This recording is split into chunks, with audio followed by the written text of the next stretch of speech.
From Mason's Edition, over the hill, Grahamstown, Baintown, from everywhere they're coming. They're the people's choice, the Saxon Superstars.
Hello? Who's in the morning?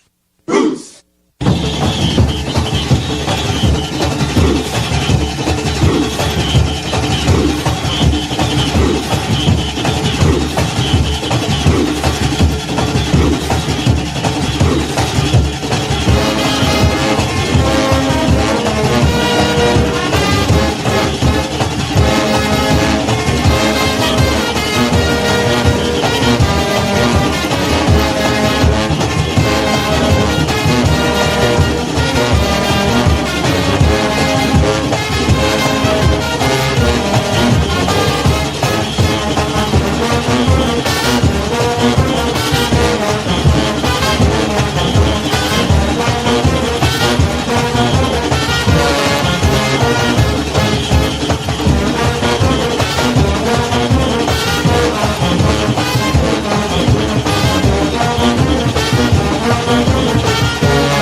Yeah, yo, George, we're finishing.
Thanks so much for joining us.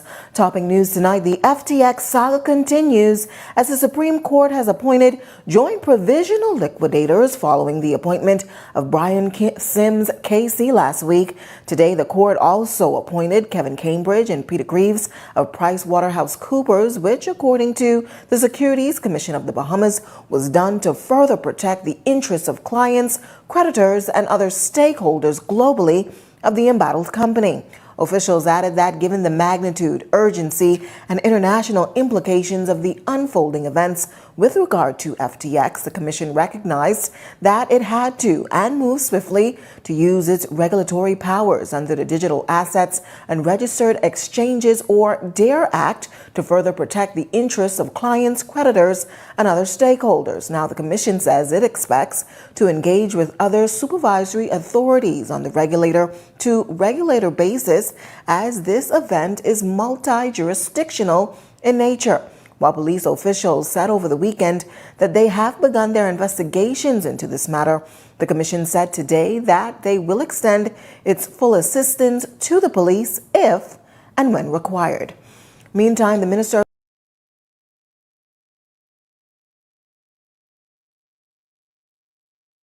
its full assistance to the police if and when required. Meantime, the Minister of Investments and Deputy Prime Minister Chester Cooper, as well as the National Security Minister Wayne Munro, speaking to the issue today, assuring that every effort is being made to safeguard the sector and also debunking rumors about assets of FTX officials. Theo Seeley has the details in this report. Foreign Investments Minister, Deputy Prime Minister Chester Cooper says he is confident that the Bahamas Securities Commission will do due diligence with sorting out the current saga where FTX has gone belly up and is currently in the process of filing for bankruptcy. I can tell you, though, that I am confident about the regulators. I'm confident about the laws governing financial services in the Bahamas. We've had curveballs thrown at us before in financial services, and we persevered. We've pivoted in financial services many times, and I expect that we're going to do likewise in the digital assets business. Will this newest scandal affect the face of the country on the world's stage? We have a very good brand in the international community as it relates to financial services, as it relates to doing business in the Bahamas, and I am confident that we are going to pivot appropriately and we will persevere.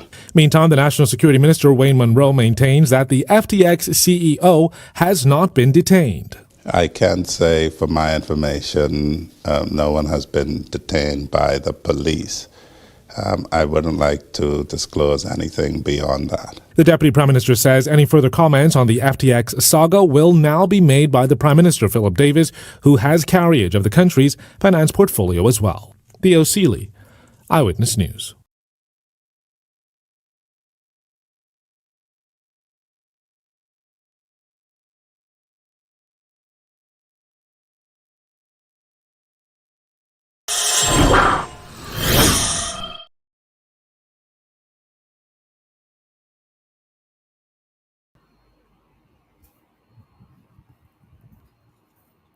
Good afternoon, Bahamas, and welcome. It's always good to have you with us. Thank you for tuning in. You know what to do when you get here, and that is please share, so that we get the message out. We know that the media has been bought out.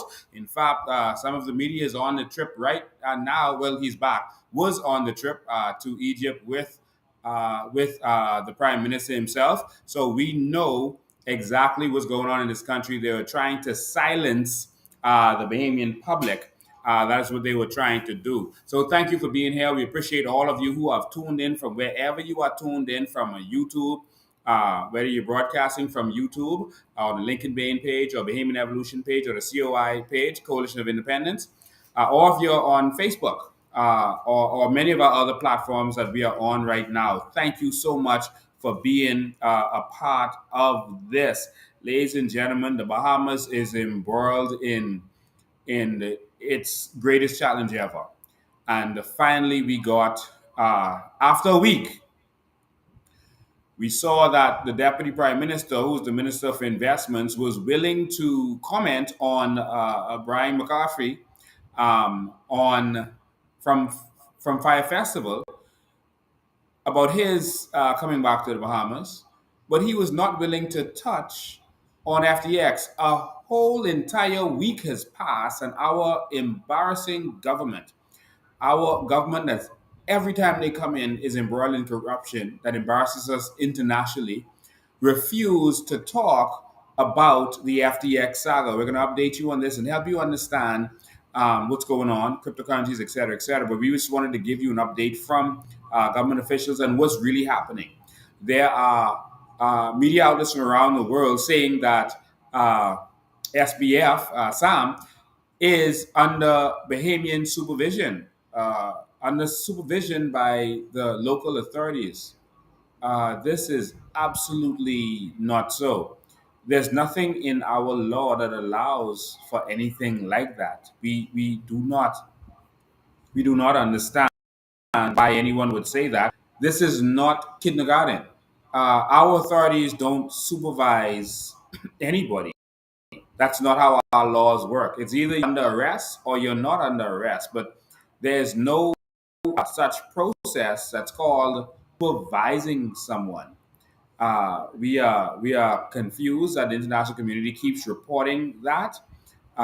We don't understand where that would have come from, but hopefully they will get the actual facts and stop doing that. And so we're going to go from there. All right. So, ladies and gentlemen, we're going to get through all of this tonight. Please stay tuned with us. So we have a lot to talk about. We're going to open the lines to allow you to ask questions to make sure you understand exactly what's happening. But we have a lot to talk about to update you on what's really happening. Okay. If you've tuned into our last broadcast, you would have learned quite a bit of things. About what's going on, but we're going to update you some more at this time. So, where do we begin? The Bahamas has found itself in another embarrassing situation. Each and every time the Progressive Liberal Party comes to power, we are embarrassed internationally without fail. There has never been one instance of a Progressive Liberal Party administration where we did not find ourselves embarrassed on the international stage. This is probably the worst of the worst. We can go back as far as the Commission of Inquiry, that was to do with Joe Lida, that the movie Blow was about, and Pablo Escobar, who took over Norman's Key, while our governments allowed them to do whatever they wanted to do and sold us out to allow drugs to get into the United States. Our prime minister at the time went on the media in the United States and he basically, talked his way out of it. He said, "Well, you have the DEA and the CIA and this A and that A. You don't expect our little country to stop them." While he knew that he was actually aiding and abetting in what they were doing. We have to be real with our history. He is the man called the father of our nation, and they did many great things in the first 10 years. After that, he did some wrong. And so, just like we can talk about the wrong that our heroes in the Bible did, people that we revere in the Bible did, Noah did some wrong, Moses did some wrong, and it's a part of their history. We can't cover up the wrong that our politicians have done.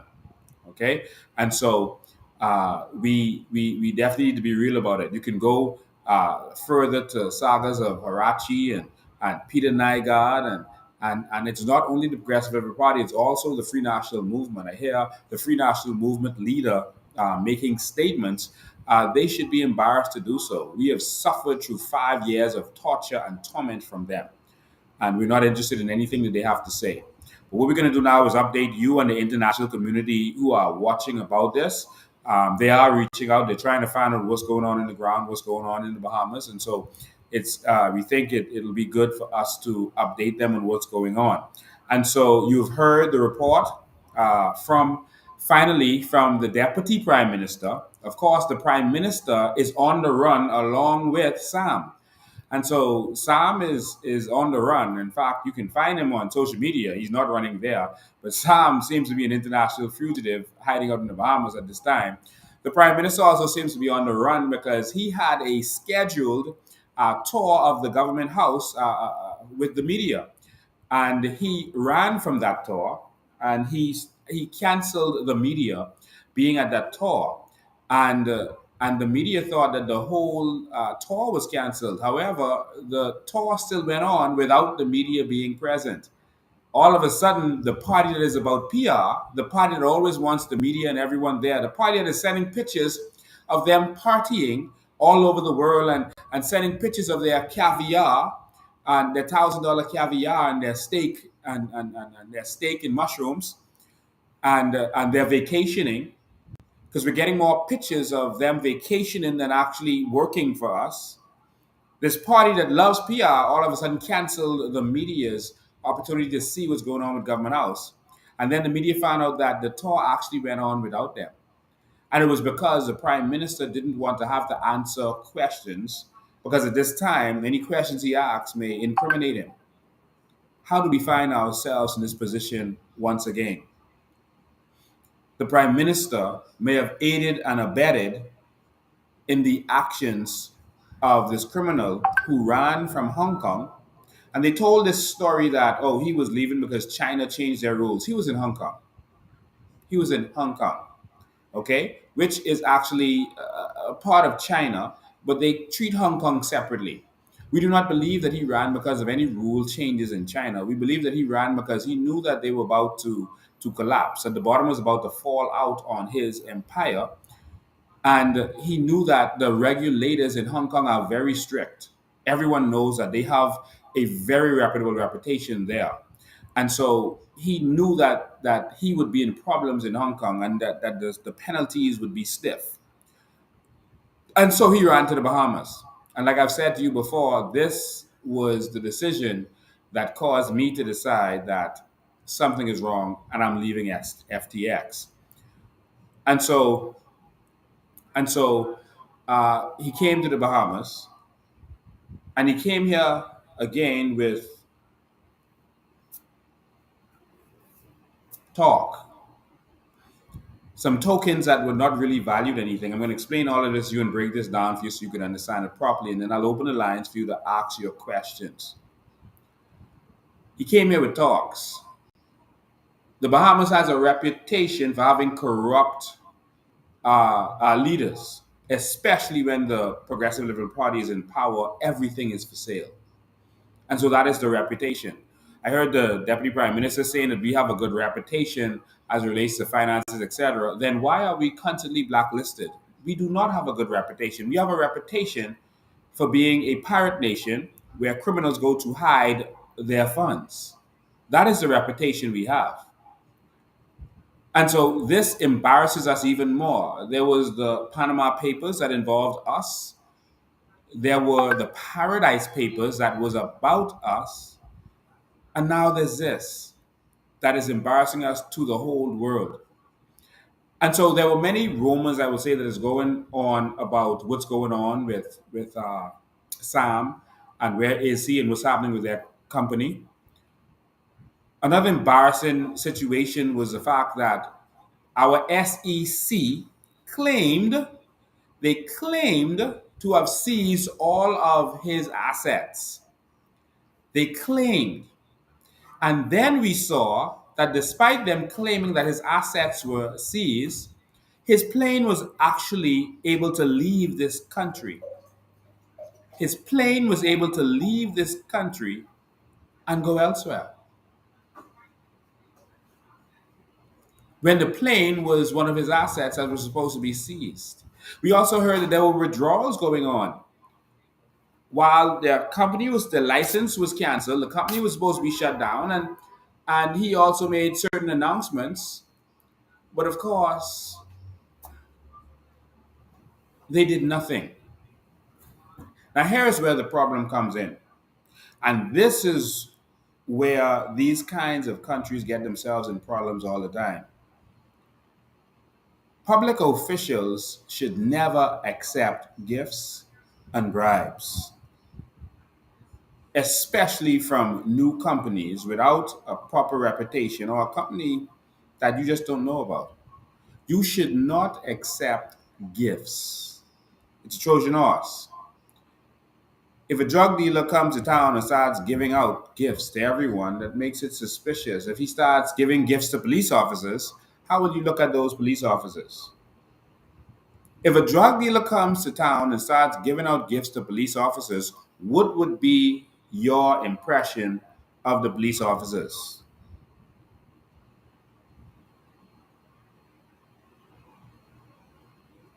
If powerful people start giving gifts to police officers, how would you feel about the police officers? If persons start giving gifts to police officers, what's going to happen when it's time for that same police officer to investigate that person? Do you feel that the police officer will be objective? Do you feel that they would carry out their duties professionally? Why should the police be put in that situation? Tell me. Well, I'm going to show you. This is where the big problem comes in. This is Zoe Gibson slash Boleg, the daughter of Allison Maynard Gibson, who is the lawyer for FTX. And the daughter works at FTX. It says Mrs. Zoe Gibson. And this is a post by the Royal Bahamas Police Force. They posted this. And this was on the 31st of October, 2022. This was a mere 15 days ago. 15 days ago, while SBF is desperate, running around the world trying to find money, trying to raise 10 or 20 billion dollars 15 days ago, while SBF is trying to raise money around the world because he knows that the bottom is falling out. 15 days ago. What he decided to do was make friends with the police because he knows what's coming. And what the police did, here is the commissioner of police. In Bahamas, this is the highest officer in the land. He has a constitutional position. No one is higher than him. He takes instructions from nobody. He is the commissioner of police, the top law enforcement officer. When Parliament is prorogued or shut down for elections, etc., dissolved, I should say, he runs the country. That's how powerful his position is. He is responsible for law and order. And so what SBF did was start giving gifts to the police. Now, he didn't buy patrol cars or radio sets or anything that the police might actually have a need for. He bought the police some nice, nifty gifts. He bribed the police force with Alcatel tablets. Lots and lots of Alcatel tablets. $100 Alcatel tablets. And this is what the police said. The police said Ms. Zoe Boleg of FTX Digital Markets paid a courtesy call on Commissioner Clayton Fernandez and presented the force with tablets.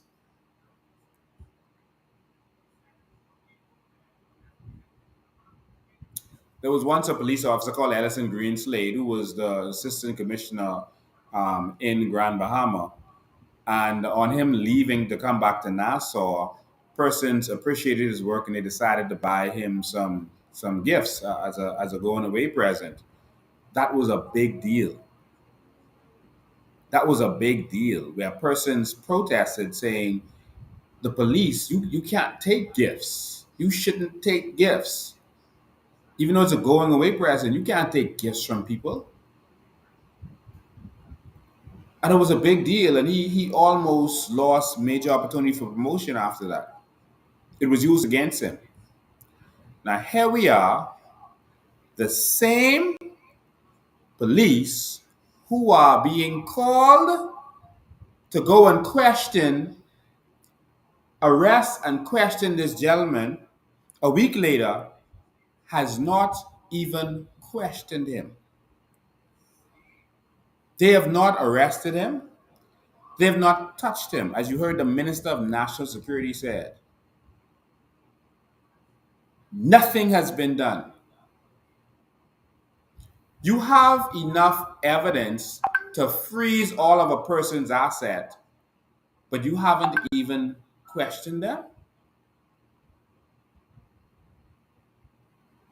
You have enough evidence to suspend their business license, to stop them from operating, but you haven't even questioned them.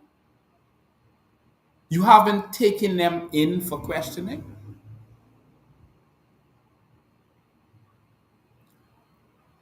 The law says that we must not only avoid corruption, but the appearance of corruption. In this Bahamas, we are suffering from an epidemic of corruption. An epidemic of corruption. Now, someone explain to me how a week after all of this, the whole world is looking at this. This man has lied, said fraudulent things publicly, withdrawing money when his assets are supposed to be frozen.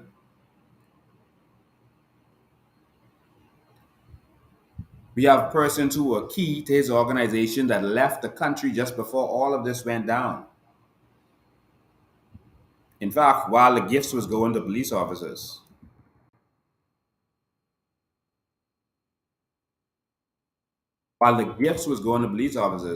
we had someone critical to his organization left the country and went to Dubai.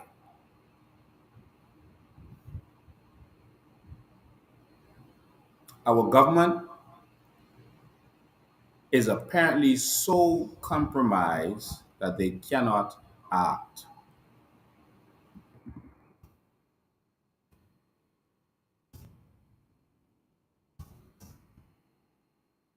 When you are in that position, the only thing left is international embarrassment.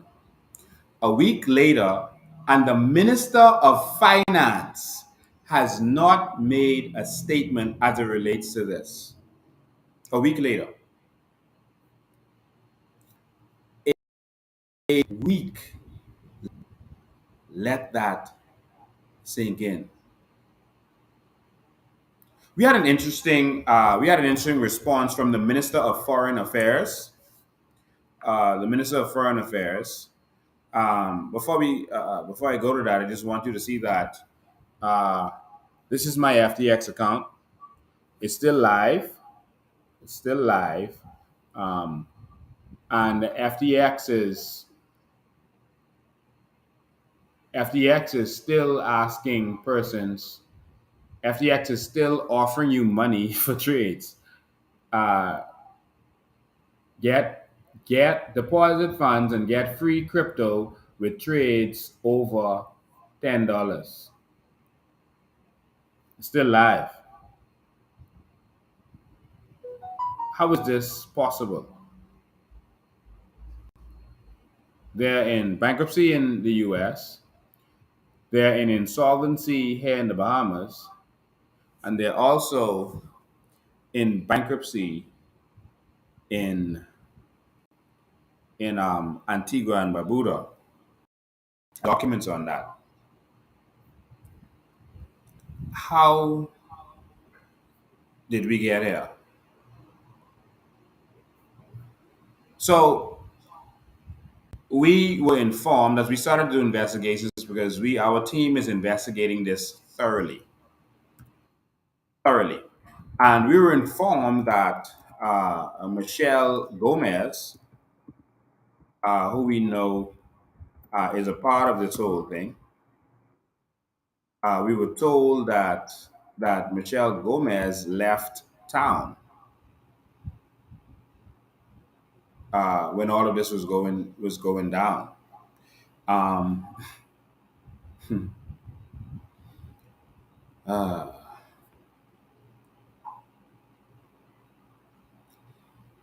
Ladies and gentlemen, we need change.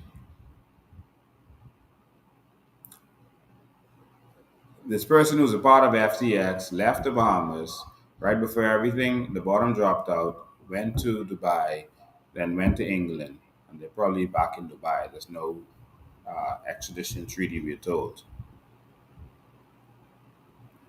I really, really am at a loss with all of this.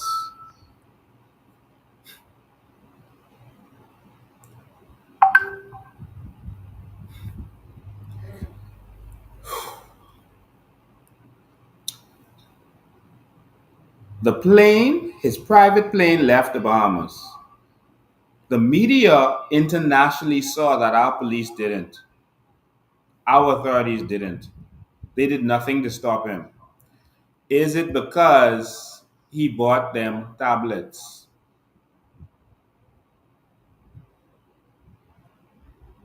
This is how our government operates.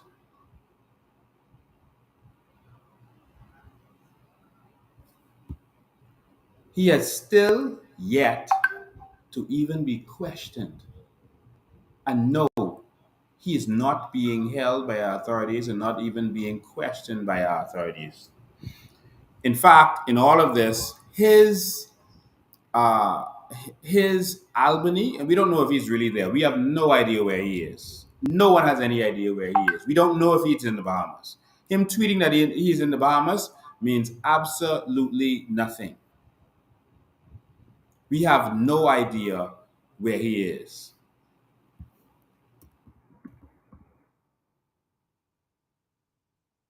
His apartment is up for sale. His five-bedroom apartment is up for sale for $40 million.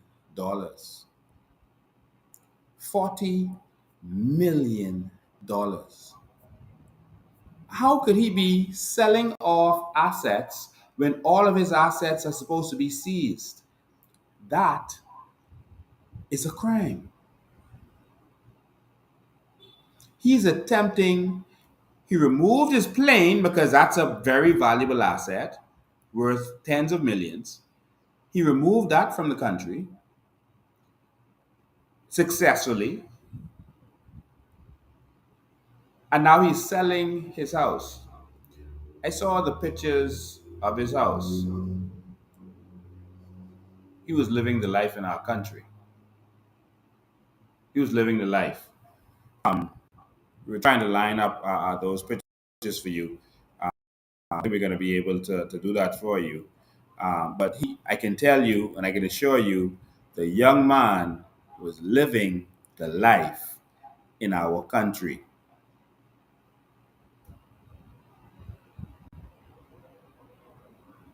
Let me see if we have it to show you. Oh, yes, we have it.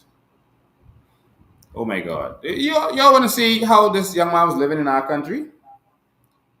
I'm going to show you how he was living. Yeah, let's do that. Let's do that quick. Let me show you how this young man was living. Many of you might not. This is up and this is live. I'm going to show you how this young man was living in our country, and then we're going to get to some more. We have some more documents to show you.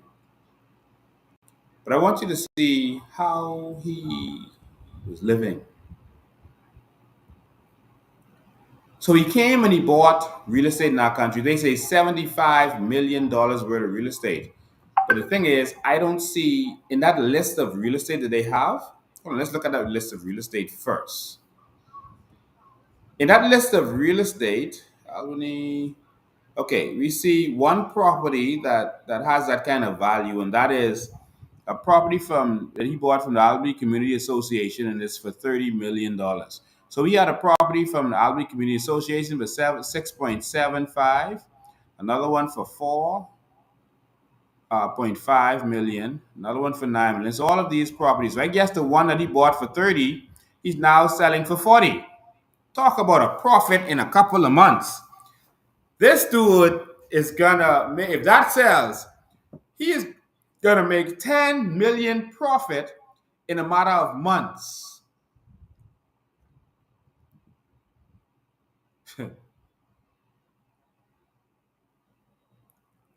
I mean, this is mind blowing. He's cutting a movie in the Bahamas. So if this is the property he bought that he's selling, sorry, for $40 million, If he bought that for 30 million and he's selling that for 40 million a couple months later, man, listen, man, that's mind blowing.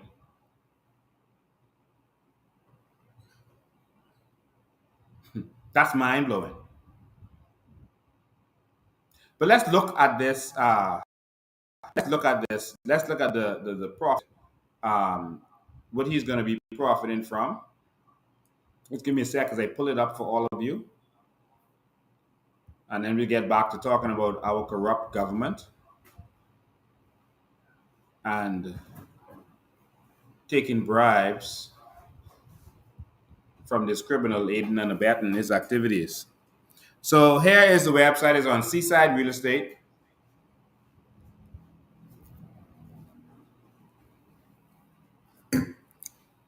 It's on Seaside Real Estate. And here are some of the pictures of the mansion. It's really interesting. Let me see if I can start from the beginning. Where do we go? Where do we go? Okay. Where do we start? Okay, let's start here.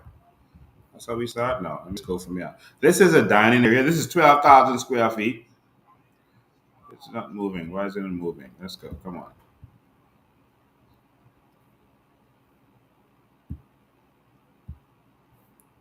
It's not working for me. You think they pulled it down? It was just working a minute ago. Everything is frozen on the website all of a sudden. You don't know what's going on. Everything is frozen on the website. Let me see if I can refresh. Let's see if it'll still be there. Yep. So this is the okay. This is it. It's moving. There it is. It's another view. Um, it's another view. He's living in luxury. I mean, this is normal. Look at that. You know, beautiful. That's outside. The dining room you're not just now. It's beautiful. Look at the hall. Look at the marble tiles and this is what they're selling. Beautiful, beautiful building. For those of you who have not seen it yet, don't know what that is, but this is a bedroom.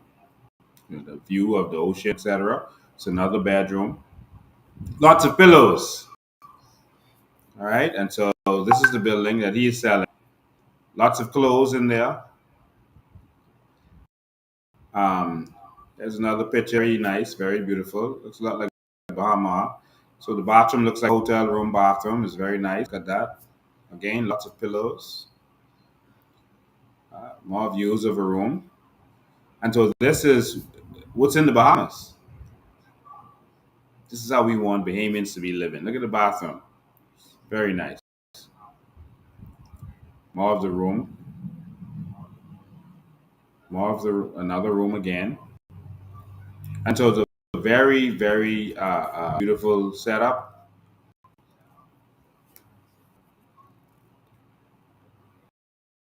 TV area. It's kind of narrow for $1 million house. Okay, that's another TV area. That's bigger.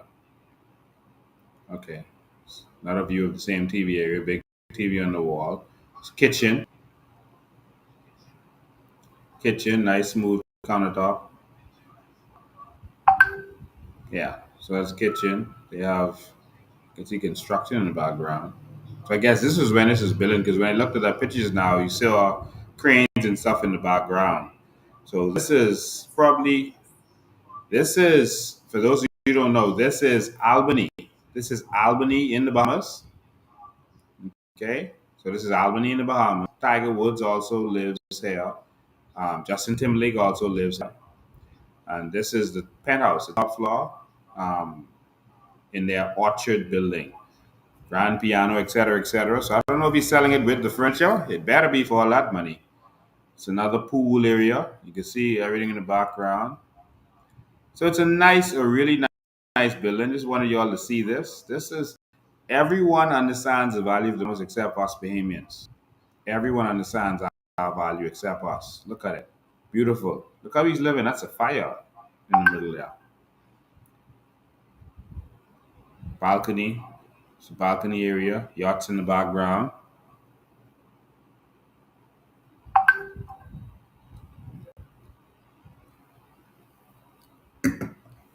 Okay, back to the beginning. So that's the pictures of uh, how this guy is living, and so this is how he's living in our country. It's interesting. Um, let me see what we got here. This is what he turned that into. Didn't it look so nice in the pictures? But this is him. Isn't that cute? This is a billionaire um, laying down, socks on, belly on, laying in a bean bag, just ruining that nice place. Come on, guy. Come on. Come on. Come on. Come on. Wow. So this is the prime minister with this gentleman, and the thing is, we don't have any proof that he gave bribes to the government directly, but he's known to give gifts to governments. He donated to the Democrats in the United States of America, and he was, I think, their second biggest donor to Biden. And so, there's no way he came to put an headquarters here and didn't give to our government. And if our government receives monies from him while he was committing fraud against the people, that means they received fraudulent funds. Okay, somebody says, whose money was he giving away? That's the question. And so the police in the Bahamas received the proceeds. If the police now arrest him, the police have received the proceeds of a crime. If the police in this country arrest SBF, and if they seize his property, saying that it's the proceeds of crime, then the tablets that the police received from him are the proceeds of crime. Think about that. And the police received it. The top police officer in this country.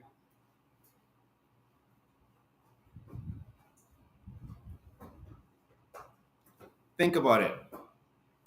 Now you will understand why the prime minister isn't responding. Now you will understand why the deputy prime minister in charge of investment just gave a vague statement saying that he has confidence in the regulators. Did he say he has confidence in the police? I don't remember him saying that. He has confidence in the regulators who allowed this company to slip in their fraudulent state. The same regulators who let this company slip in without doing proper checks. The same regulators who told the world that they seized his assets, but yet the man had the assets for sale on the market. Yet the man took his airplane and sent it out of the country with God knows what in it. The same. Bahamas, aren't you tired of getting embarrassed by the PLP and F&M? Aren't you tired? I'm tired. I'm tired. I think all of us are. So when you see, oh, sorry, that's the prime minister out partying. So when you see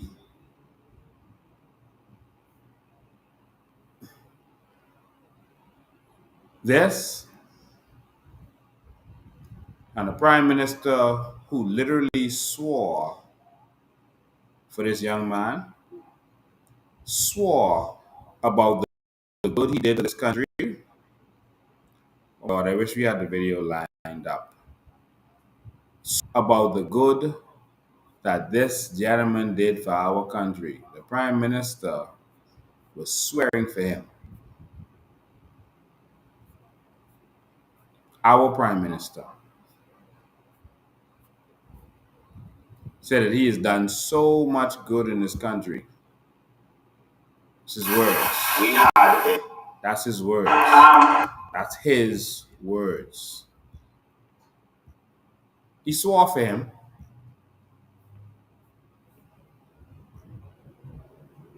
And now look where we are. In a situation where our police force is compromised, our entire system is compromised, and we have failed our country as a people.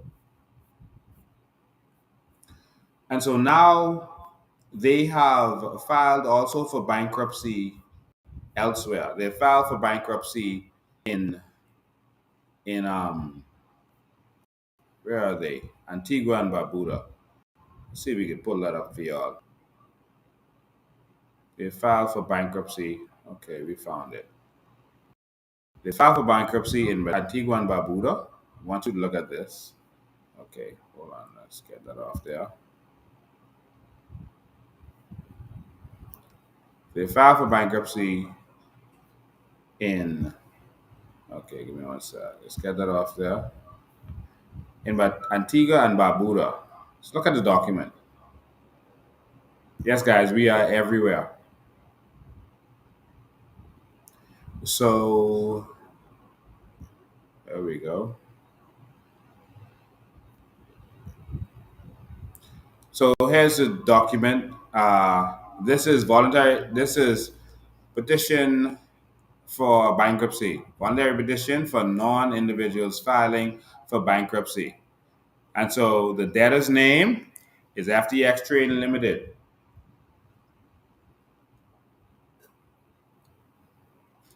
Other names, FTX.com. This is a 23-page document. It shows their address in Antigua and Barbuda in the city of St. John's, and it shows where they are. It says it's a corporation. Chapter 11, bankruptcy, is what they are going in.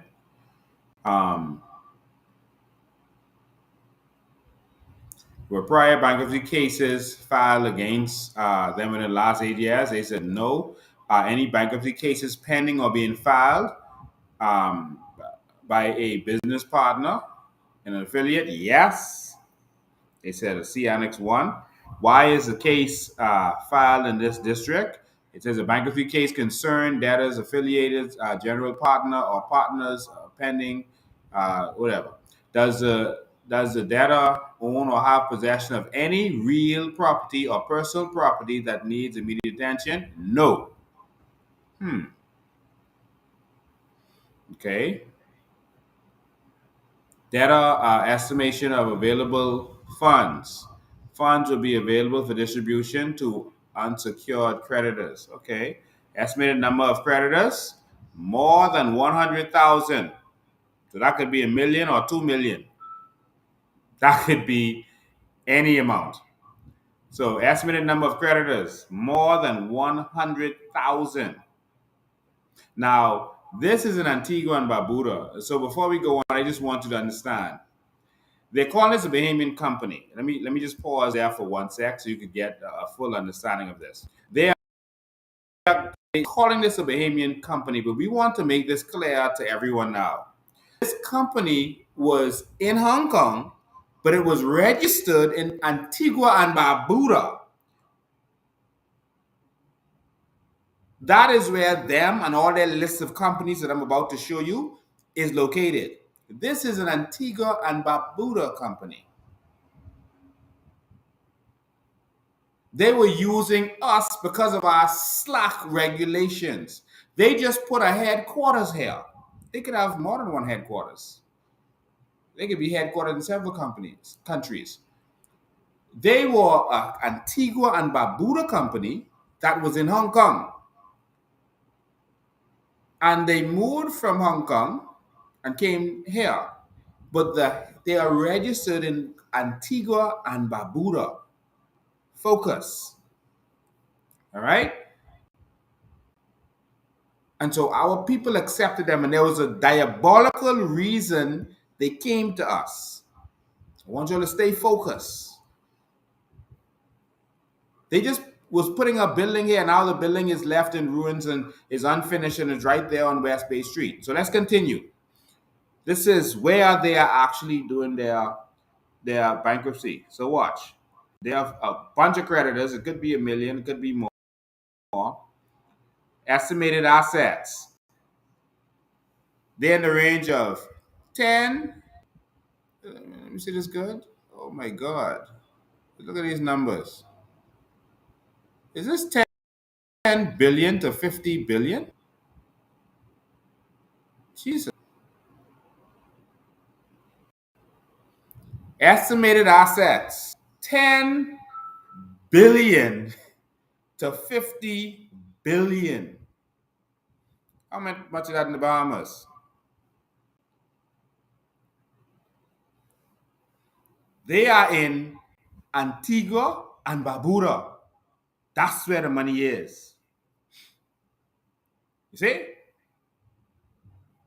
Let's keep going. They were warned bankruptcy fraud is a serious crime, making a false statement, etc., and so on. All right? Imprisonment for up to 20 years or both. Declaration and signature. So here is the CEO in Antigua and Barbuda. He did this on the 11/11, so just a couple of days ago. That's on Friday. 11/11. And his name is John J. Ray. John J. Ray. All right, he printed his name, John J. Ray III. And this is the electronic signature. He's the chief executive officer.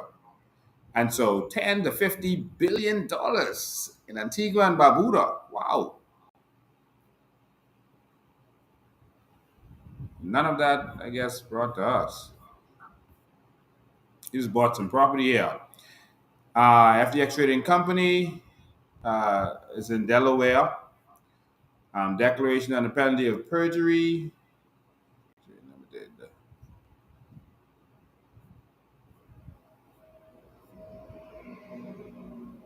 Under perjury.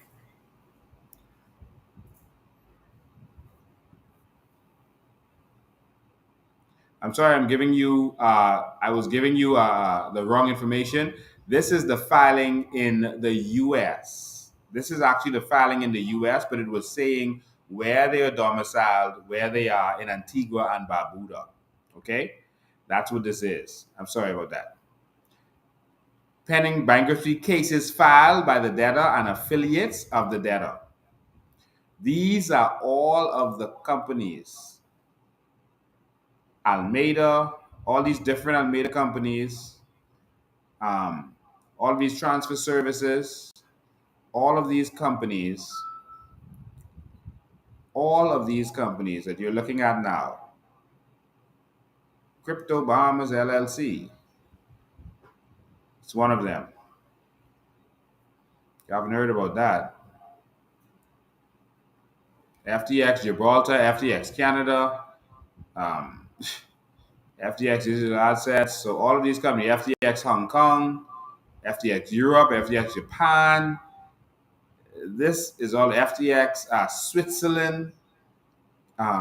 Many different companies. Just want going through this, let you see all of the facts. Then we'll get to where we need to get to. FTX Ventures, all of these companies that you see here. Island Bay Ventures. Wow. All of these are still going. Transfer Zoo. 134 companies. 134 companies.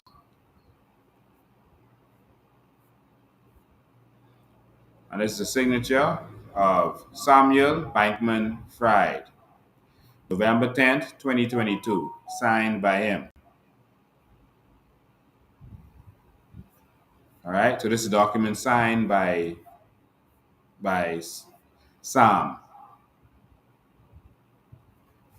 and they're showing which of these companies is owned by what company. So this is a tangled web of companies, one company hiding the next company. So you see, for example, 100% of B Transfer Services owned by BTC Africa. 100% of Equity B Transfer Services Limited AU is owned by B Transfer Service Limited. So all of these, Uganda, I mean, they are everywhere.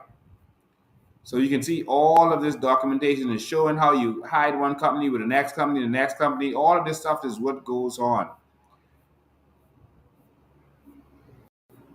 I'm just scrolling through all of this. We'll make this available to you on the website. Just scrolling through all of this. You can pause or whatever later when you want to go back to see it. But we'll make this available on our website. But this is everything.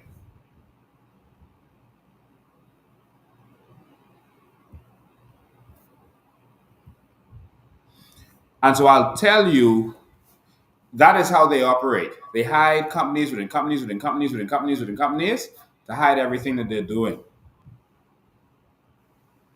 And if you don't have the proper regulators to deal with them, you won't know how to deal with it. Our government failed us on this. And they're continuing to fail us because what I'm showing you now, they could show you, they could talk to you, they could have a conversation, they could speak to you on this.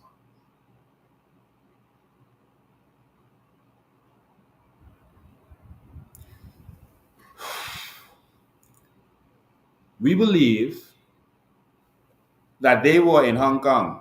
Hong Kong was now cracking the whip and about to do some stuff because the bottom was about to fall out. He knew he couldn't get money. He was trying to raise money. He was trying to raise 10 to 20 billion dollars. So he knew he was about to be in problems because he knew that the whole system that they had set up was fake because they were operating with using tokens as assets. They were using tokens as assets, which shouldn't be. I gave the explanation on Steve's show yesterday. I'll try to break it down for you again.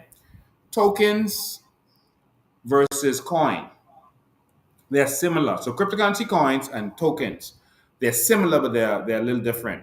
So it's like you have a choice as an individual. You can buy a car or rent a car. Okay? If you buy the car, you're responsible for everything, the maintenance, etc., etc. That's your car. You got to pay for whatever. Okay? If you rent a car, you're not responsible for the maintenance of it, etc., etc. And so that's the difference. If you buy a car, that car is an asset. If you rent a car, the car is not an asset to you. You're renting that car. And so crypto coins has its own blockchain, like Ethereum, Bitcoin, etc. And so they own that entire asset, which includes the blockchain. That's ownership. Tokens are just this imaginary kind of contract type system that uses someone else's blockchain in order to exist, in order to operate. And so it's a rental type of situation. The coin is like ownership. The token is like they're renting the services of someone else. And so technically, although it happens, a token should not be used as an asset. Just like you shouldn't declare a car you're renting as an asset. Now you could, if you could fool people, you could go to Miami and you could rent a Lamborghini and you could say, "Hey, look at my car," and no one will know the difference. You can go to Miami and you could rent a car and say, "Hey, this is my car," and no one will know unless they really look behind what's going on. Unless they say, "Let me see your title," which is what a regulator should do. The regulator should have come and said, "Okay, young man, let me see your title." But they didn't. And so if you rent a car, it's less investment than the first option. And that's why a lot of them choose to open tokens and not coins. But if you rent a car, you can rent, let's say a car rental, let's say you rent a car in the States and it costs $50 a day. You could rent 10 cars, this is $500 a day. you can look like you have a lot of cars. And so if people believe that that's your assets, they can believe, wow, this guy is rich. He has 10 cars. He's very wealthy. But in reality, you have vehicles you can use, you have cars you can use, but you don't own those cars. And that's where the bottom started to drop out on FTX. Because what they were using as assets were just tokens that they create, that there's nothing to support it, it's not real at all. And so we believe that they were looking for a way out. When they couldn't raise funding, they came across the Bahamas talking about cryptocurrency. And so the Bahamas was having all these talks about cryptocurrency. And he realizes the value of cryptocurrency. Well, most Bahamians don't know the value of what they have, and that's why the government is raping us and robbing us right now as it relates to this. When SBF heard about it, it was like, wow, I can use cryptocurrency. I can use cryptocurrency, and we can, sorry, not cryptocurrency, carbon credits. I said the wrong thing. Sorry about that. I can use carbon credits as an asset to back up this fake facade that we have. And I believe that that was a scheme because our government announced to the Bahamian people that we were going to be launching our carbon credits to the world by the end of this year, which happens to be next month. And we were going to be turning over our carbon credits to FTX. This is where the crime and the aiding and abetting comes in. This is why they're afraid to even question him. You're not going to question your co-accomplice. They know exactly what they were doing with him. That's why they haven't questioned him yet. That's why he hasn't been arrested yet. This is our theory. And so they had already announced to the Bahamian people on several occasions that they were turning over our carbon credits that they said was worth trillions. Now, they could tell you where they get their figures from. But they said the industry is worth $33 trillion. And they're turning it over to him. And in turning it over to him, he would get the vast majority of the percentage and we would get the crumbs. He would get up to 80%.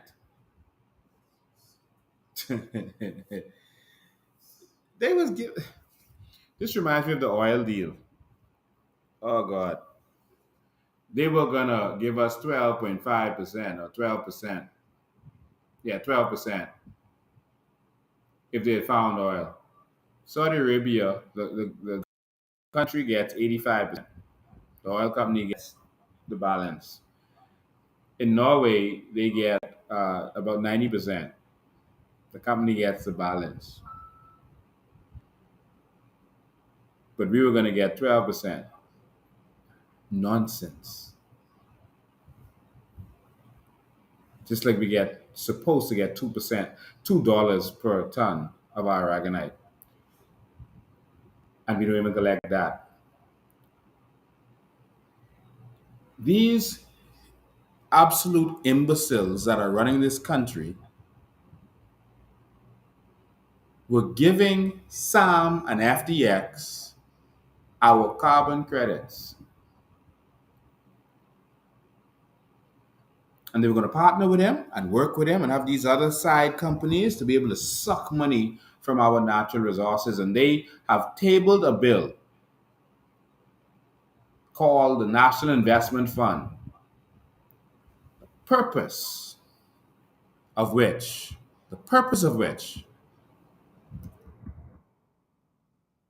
is to take our assets and our carbon credits, etc., and make it so that companies like FTX could take our natural resources. Companies like Anthony Ferguson's CFAL can take our natural resources and our carbon credits, etc.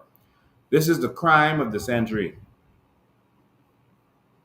This is the same government that sold our electricity company on credit. Same company. Sorry, same party, same government. So while they was talking all this big talk and this hype talk, and they were talking about all this ingenuitive new laws that they put in place, regulatory process that they put in place. No, they didn't. They just passed a law.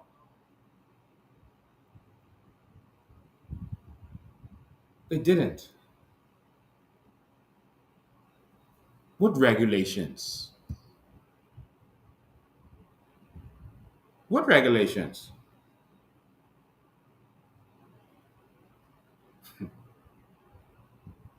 There was an amendment to the DARE Act in 2022. I'm going to go through all that another time. But the DARE Act that they're talking about that satisfies us, et cetera, I see nothing in there. Nothing. I'm looking at this act. It's 69 pages long. I see nothing in this act to protect the Bahamian people. Nothing.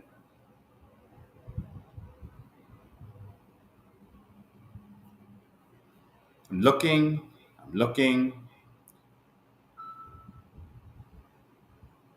Let's go to the offenses. Let me pull this up for you. Let's look at this act. Let's look at this act. I want you to see this. Because Bahamians don't understand the seriousness of the situation that we're in. We're in trouble. And this party is doing what they've done every time to office. They're making an effort to rape and rob this country and get themselves rich.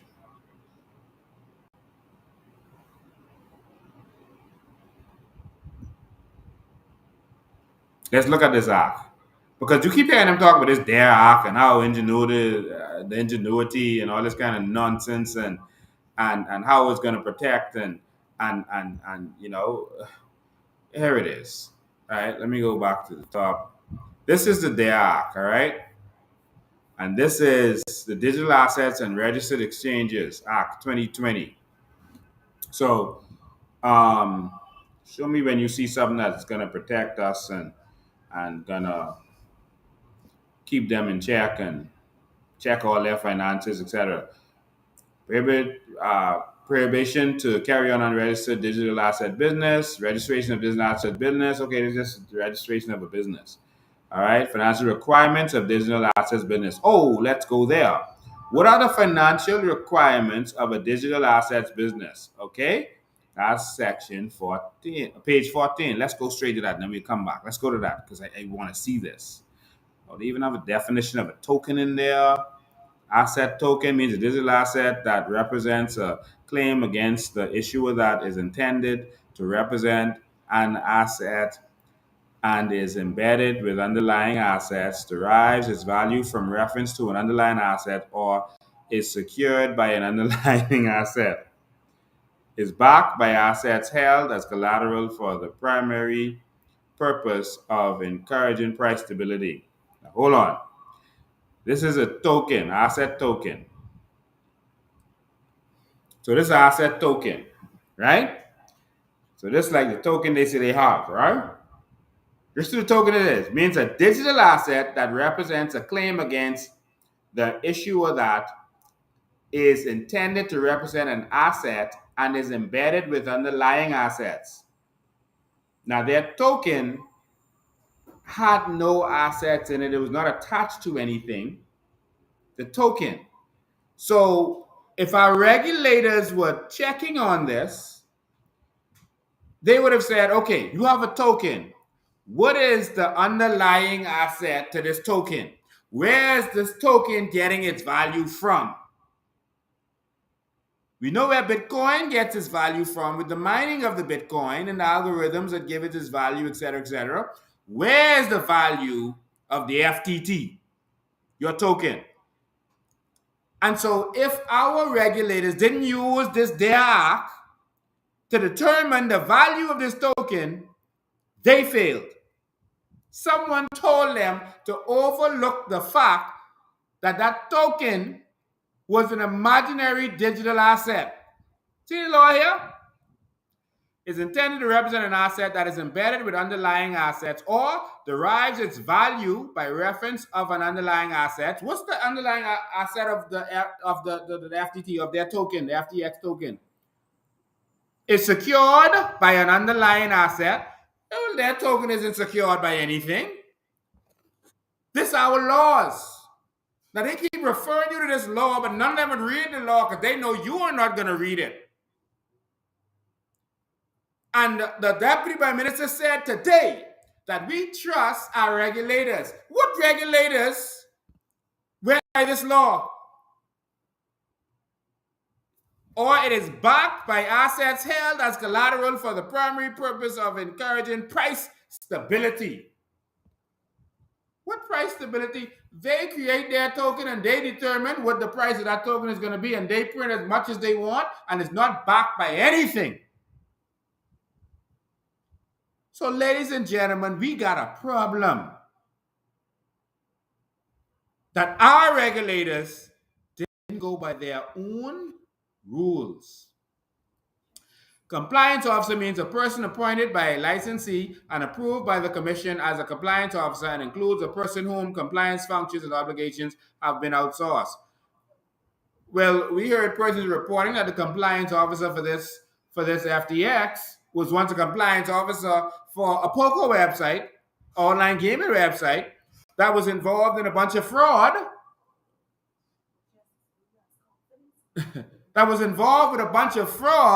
And 10 years later, somehow is now the compliance officer for FTX. They were doing some fraud where they could see the whole hand of gamers, and they were using it to take millions of dollars from the users. And now the same person is reportedly the compliance officer for FTX. Let's keep going. Let's go. We will go into page 14. So they got all this stuff here but tokens. All right. Digital token or token includes a virtual currency token, asset token, utility token, non-fungible token. That's the NFTs. All right. Any other digital representation of value, et cetera, et cetera. It looks like our regulators were not going by their own rules. All right, but let's keep going. Forms of digital asset business. Anyway, we'll come back to that. Prohibition to carry on. Okay, no person carry on without registration. Okay, we see that. They were registered, very much so. So at least they got that part right.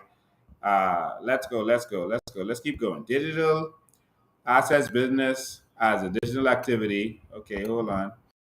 Let's go. Duty to notify change related to the application for registration. Okay. Financial requirements for digital assets business. Everybody look closely at your phone. Now this should be at least 2 pages long. The financial requirements of a digital assets business. Let me read it for you. I read you all the requirements in the DAC. It says registrants shall meet all financial requirements as may be prescribed.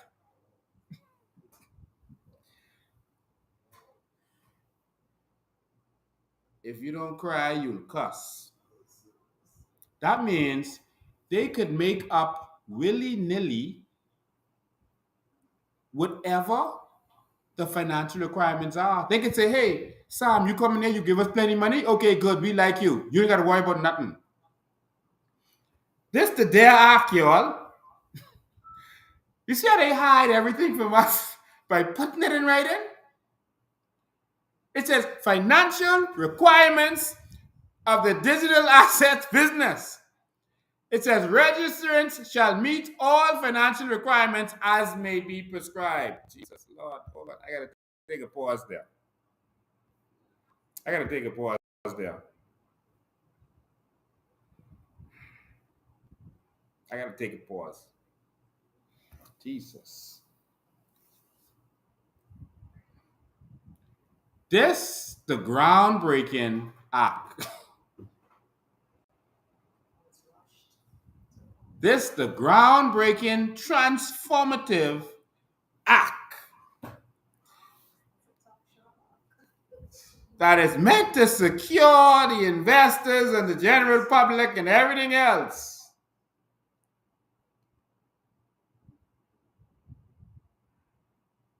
The Banana Republic Act. This is what they all over the world bragging about, and that other countries are going to want to copy their legislations. You think any other country looked at this and took them serious?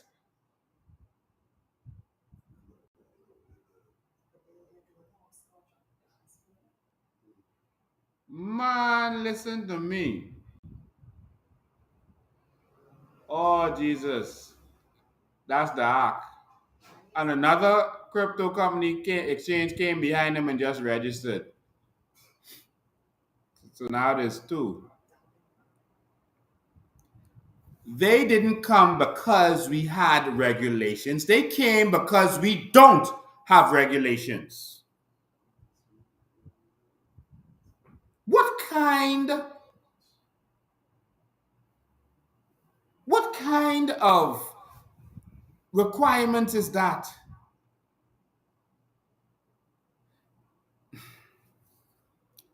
Let me pull that up for you all again. You see, I don't just like to talk. I like you to see. And that's why the government ain't opening their mouth. Because guess what? They will have to tell the international community, what did you require of them? Because if you didn't ask the man nothing, he didn't lie to you. He didn't defraud you. If you didn't ask him for nothing, if you just told him, man, just come and set up shop, don't worry about it, we got this. This is Section 11. Financial requirements of digital assets business. Registrants shall meet all financial requirements as may be prescribed. This your country, man. I guess I just passing through, man. Because you're loving this. Because we keep voting for this. Commission shall keep registration of digital assets business. I mean,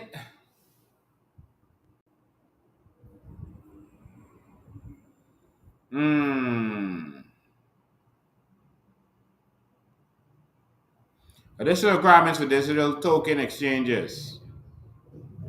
Prohibition to operate unregistered digital token exchange. Okay. Application for registration of token exchange. Subject to Section 9.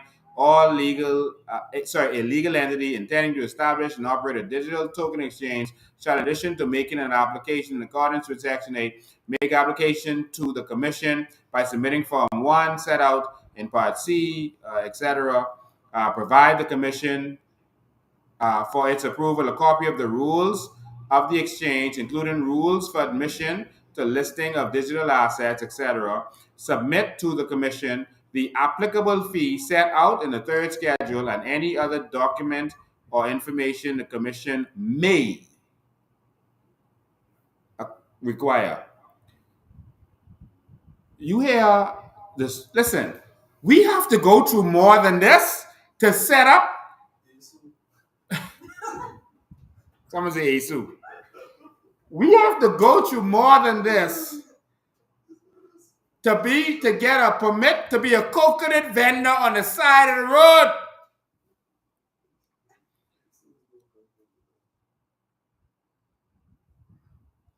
Bahamians to set up a business in this country gotta go through the ringer and go through the ropes. This digital assets foolishness. Now you see why we in the trouble we in. This is it. Y'all share this, please. because the news ain't cover this. Not one reporter grabbed this act and went through the act and said, this is foolishness. All them repeating the act over and over and over. None of them went to the act. How hard was this? Listen to the 3 things they got to do. They got to apply, say what their rules are for joining the exchange, and pay the fee.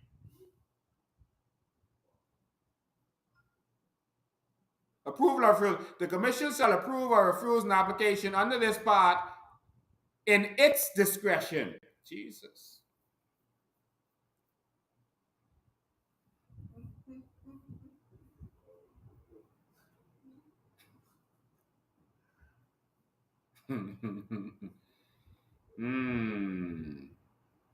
Let's read the rest. Approval or refusal. Okay. The commission shall approve or refuse an application on this part in its discretion. Next. 2. The commission may approve an application for registration where satisfied that the applicant under this part is incorporated, established, or registered under any law of the Commonwealth of the Bahamas, Jesus, is fit and proper, and has sufficient capacity and resources to conduct an activity under this act.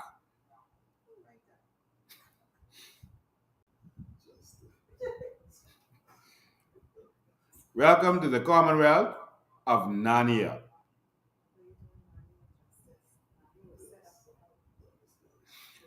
An applicant shall demonstrate to the Commission that it has appropriate and sufficient systems and controls to perform its functions and manage its risks, including fraud and market abuse, the ability to meet solvency standards and levels of capital as may be prescribed by regulations. And y'all let them come here with tokens with no backing? That has designed a digital assets framework which addresses but is not limited to the following: technology and security, governance, stability, identified risk framework, data protection and storage, adequate systems and controls. So they didn't off the money part. So now do you see why this happened?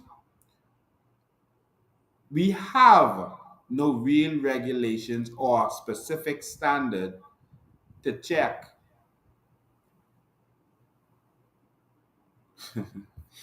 So we're going to go and look and see what the rules are. Suspension and revocation. The Commission may suspend or revoke registration of a digital asset business where the digital asset business is unable to meet the requirements for continued operation or has failed to comply with provisions of this act or any regulation, rules, or guidelines made and issued under.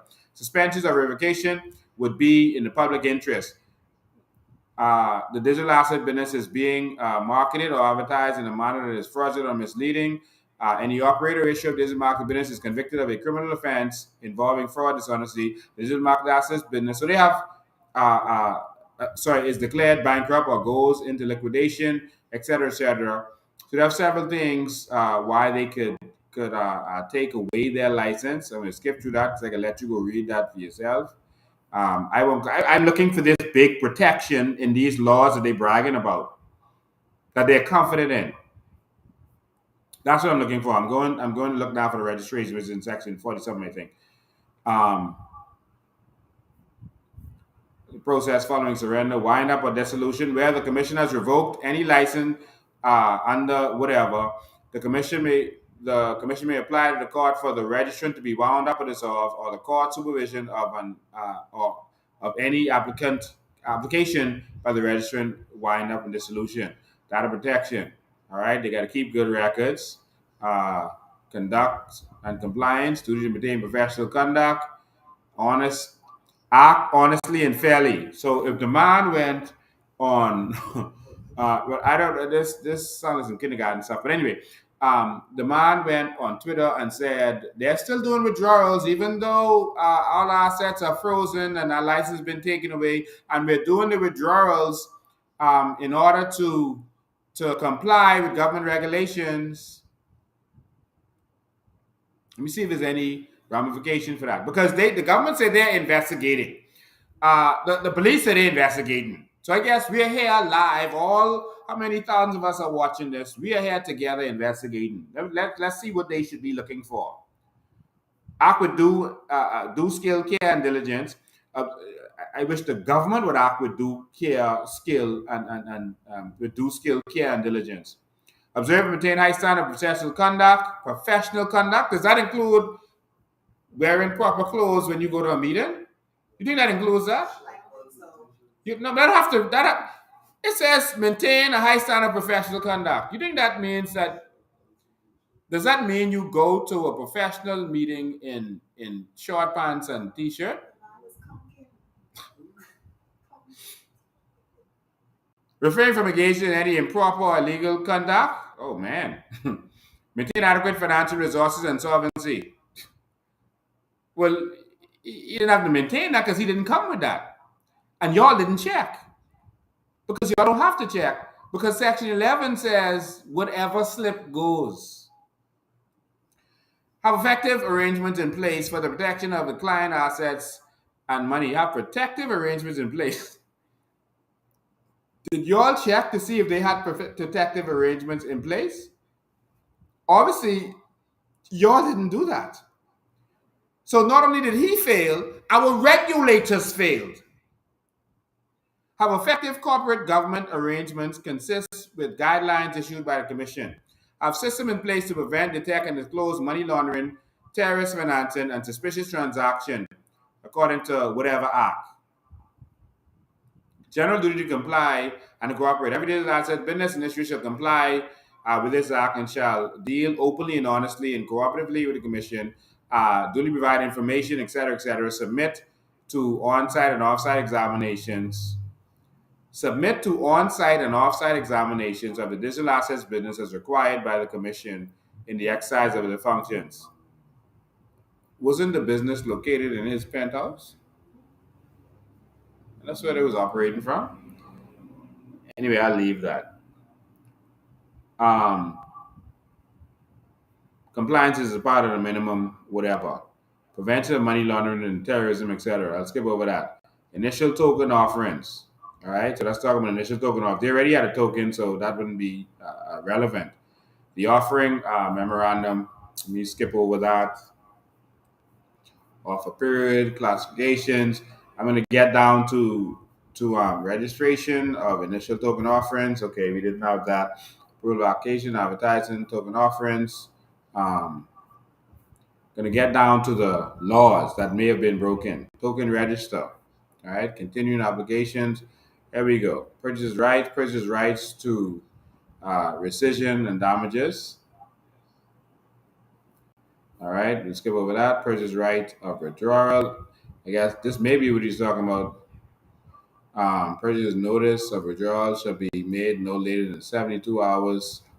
All right, where purchaser has exercised the right to withdraw all funds paid by purchaser shall be paid over to the issuer, to the purchaser within whatever. I guess he may have been referring to this part of the act when he said he had to do withdrawals, but that's not what this is actually saying. All right, and if your license is revoked, that doesn't go for you. All right, but let's keep going. Investigations, power to inspect and investigate. All right, commission shall have power to conduct on-site, off-site inspections of the business, any registering, etc. The provision of this act and any regulations, rules, guidance, etc. The Financial Transactions Reporting Act. Okay, any relevant law. Notwithstanding Section 1, the Commission shall have the power to conduct such investigation that it considers necessary for the purpose of satisfying itself that a person registered in this act is complying with subsection 1. No unregistered person is engaged in activity. Okay? To conduct investigations and inspections. All right? And notice, they ain't arrest this fellow or talk to him yet. Cooperative power. All right, skip over that. I want to get to the actual laws, but I just go into this while we go, so you can get to see some of this nonsense. Um,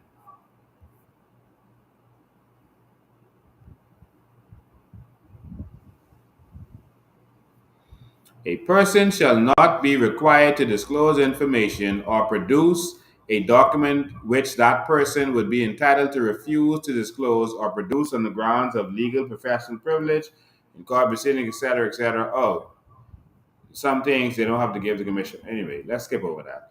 Um,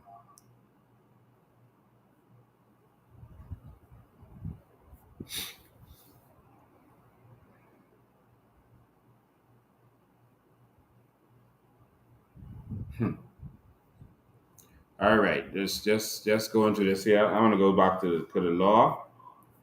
Sorry, I want to go back to the punishment, offenses, penalties, and sanctions. Here we go.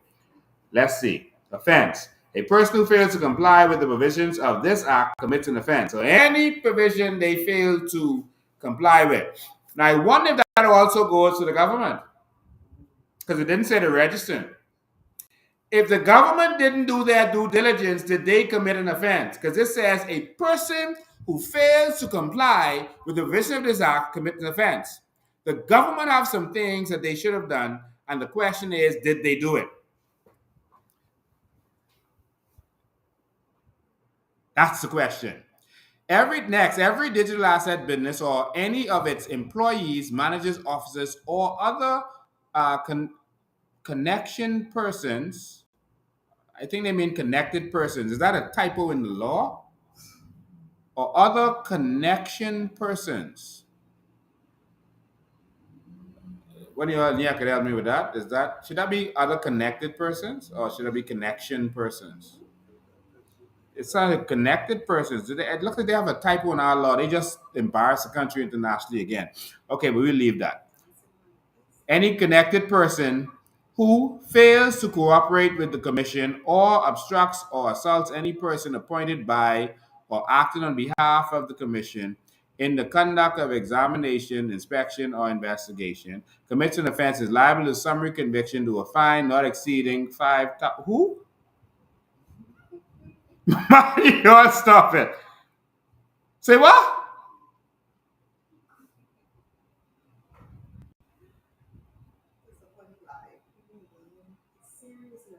Say what?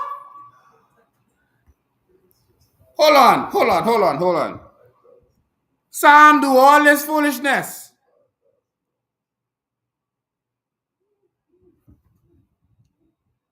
Hold on, man. Hold on, man. That this have to be just for this subsection right there. This can't be for the whole thing. Commits an offense is liable on summary conviction to a fine not exceeding $5,000.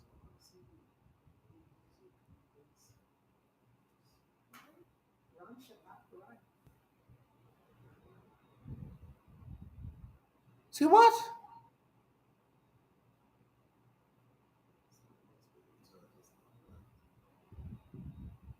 Okay, let's go to the general penalty section because that part there, that $5,000. So if Sam is okay, let's see. If Sam fails to cooperate with the commission, he said, "Listen, y'all go to hell." Or obstructs or assaults y'all. If y'all come there and he obstructs or assaults y'all, punch y'all in y'all mouth. Get out my $40 million condo. If Sam does any of those things, it's a $5,000 fine. If you are in this industry, you know you are dealing with big players with big money, with access to a lot of funds, especially people's funds. And you are protecting our law with a $5,000 fine, a fine not to exceed $5, because the fine can be $5, because it said just not to exceed $5,000. They didn't say a fine of $5,000, They say a fine not to exceed, not exceeding $5,000. That means they could fine him $15 or a dollar or 1 cent.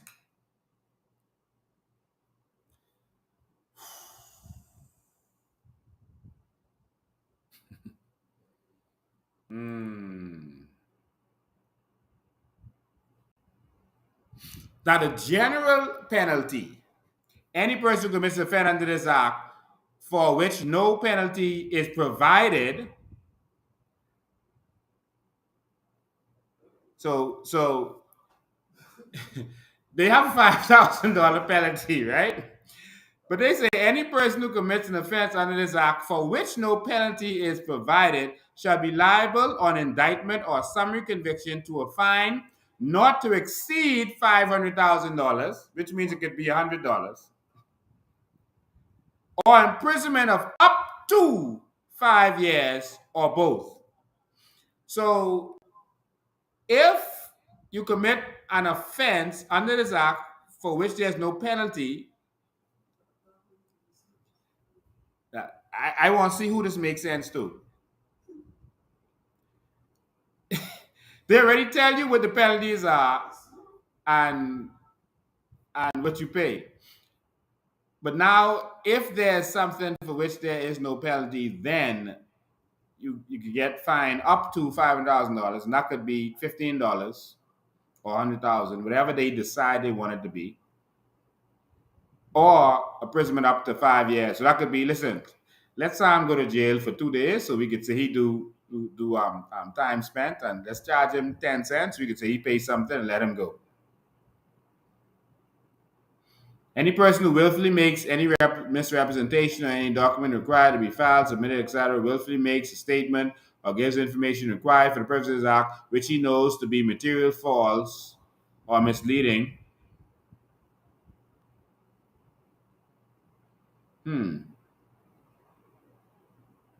Knowingly fails to disclose any fact or information required to be disclosed for the purposes of this act, commits an offense.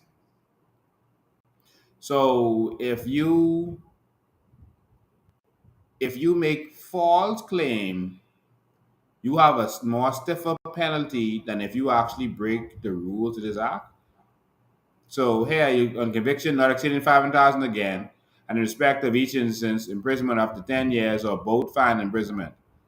That's if you make a false statement when you was registering, but they mightn't even ask you for nothing. This is the most vague and nonsensical act I have ever seen.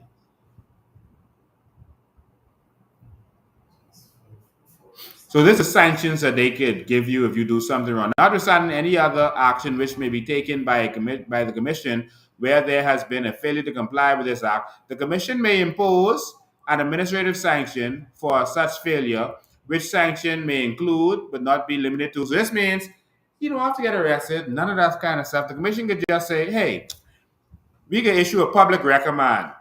We could tell you behave. Or they may say next is banning a registrant from carrying on certain activities or operations. Next, setting conditions or restrictions for the registrant. Issuing an order requiring the registrant complies with directions, etc., etc. I mean, I don't see anything in this that protects the industry, that protects the reputation of this nation. They need to bring this to an end immediately. Because there is nothing in this entire act. Nothing. The third schedule is having effect for fees. Let's look at the fees. Let's see what he paid to come here. The rules. Let's go down to the schedules and look at the fees because nothing in here making sense. All right, let's go. Oh, this is the first schedule. This is the application. Name of the applicant, full legal name, type of registration of the applicant, indicate the digital asset business for which the registration is sought, payment service value, etc., etc. So any of these stuff. Full business contact details, full details on founders, beneficial owners, significant interest holders, directors, and officers. Um, Digital tokens of the applicant are traded on another digital token exchange in any jurisdiction. Provide the full details of listing. Provide a list of affiliates of the applicant and indicate nature of relationship, businesses and affiliates where incorporated. full details on persons to be carrying on digital assets business on behalf of the applicant. Um, Discipline history, state whether the applicant or any founder, director, interest holder, the applicant has ever been disciplined by any stock exchange, etc. Declared bankruptcy, involved in any application for regulatory, dismissed from any office of employment, compulsory, wound up, etc. If so, please provide details. Operational capabilities, provide details. I waiting to see where they're going to submit their financials, etc. I don't see that. Provide detailed description of applicants' operational capabilities, including physical premises, cybersecurity protocols, data management, digital custody arrangement. Provide names and rest of principal, bankers, digital custodians, digital assets, etc. Policies and procedures. Provide summary of AML, this and that. Financial statements. The following must be submitted where the applicant has been established within 6 months of the date of the application and applicant has not commenced operations, a statement from the chief financial officer or equivalent of the applicant confirming that the applicant was not commenced trade has not commenced trading since the date of establishment, that no financial statement has been produced or dividends declared. Statement of financial position of the applicant from the establishment of application to the current date and no more than 3-year financial projections. All right, audit financial statements for the two financial years immediately prior to the date of the application, or if shorter, sent, etc. The auditor report, interim financial statements, and this is coming from the company. Okay, let's see. They got to be requiring you to bring in your bank statements to actually produce whatever your assets are, etc. If the applicant has any significant interest in holders that are companies, the applicant must also submit for each such security holder audit financial statements, etc., audit report, company, the most recent interim financial statements, etc. Um, Other regulatory approvals. If the applicant is registered, licensed, authorized, etc. in the Bahamas, business plan, you got to produce a business plan, contact person, that's Sam, date of application, certification of signature, um, warning, intentional misstatement or failure to disclose, etc. Required attachments. All right. Let's keep going. Let's keep going. Copies of required financial statements. Uh, Proper insurance. You gotta have insurance. Lord. And an organizational chart. Evidence of applicant's good standing. A certified copy of the applicant's memorandum and articles. Evidence of the applicant's complete form. Jesus. Form 2. Personal questionnaire for director, etc. All right. Listen. This is the groundbreaking. Listen. Let me tell you something. When I was applying to IRCA to get a TV license, I had to go through more than this. I had to go through more than this. This this is the groundbreaking law that they're saying protects us.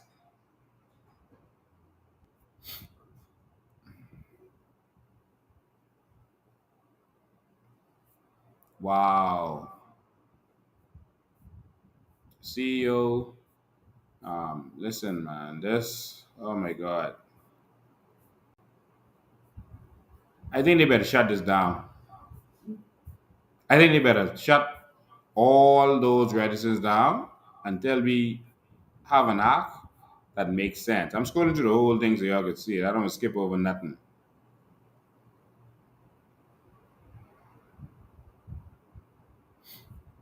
Jesus.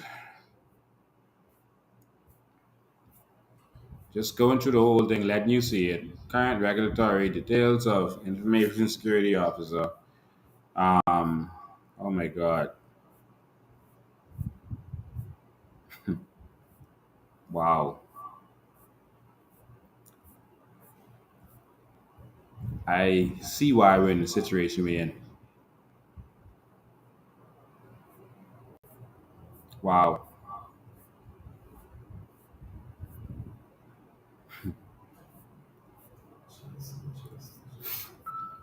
I am not impressed at all. Application for registration of initial token offering. Okay, we didn't see that. I'm just going to this whole thing. Maybe there's someone at the bottom. Maybe it's something somewhere at the bottom. Contents of an offering memorandum. Okay, nope, nope, nope. Jesus, ladies and gentlemen, I'm gonna need y'all to pray for our country. There we go. We was looking for this. The fee schedule. No man, no man. What?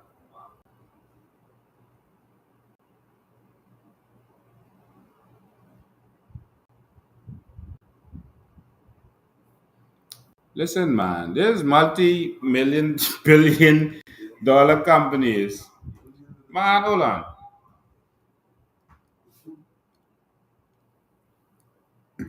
Sam only had to pay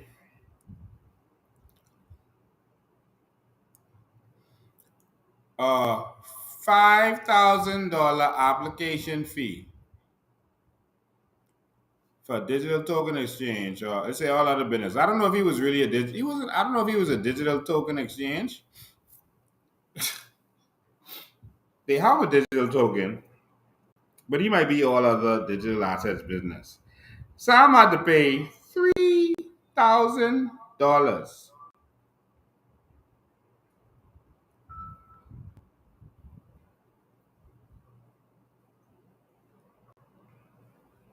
Unless he was a digital token exchange, then it would be $5,000. But all he had to pay was $3,000. Man, we need to go in this business. Man, y'all, let's create a digital token. What we call it? The conch coin. Let's call it the conch coin. All right? Let's create the conch coin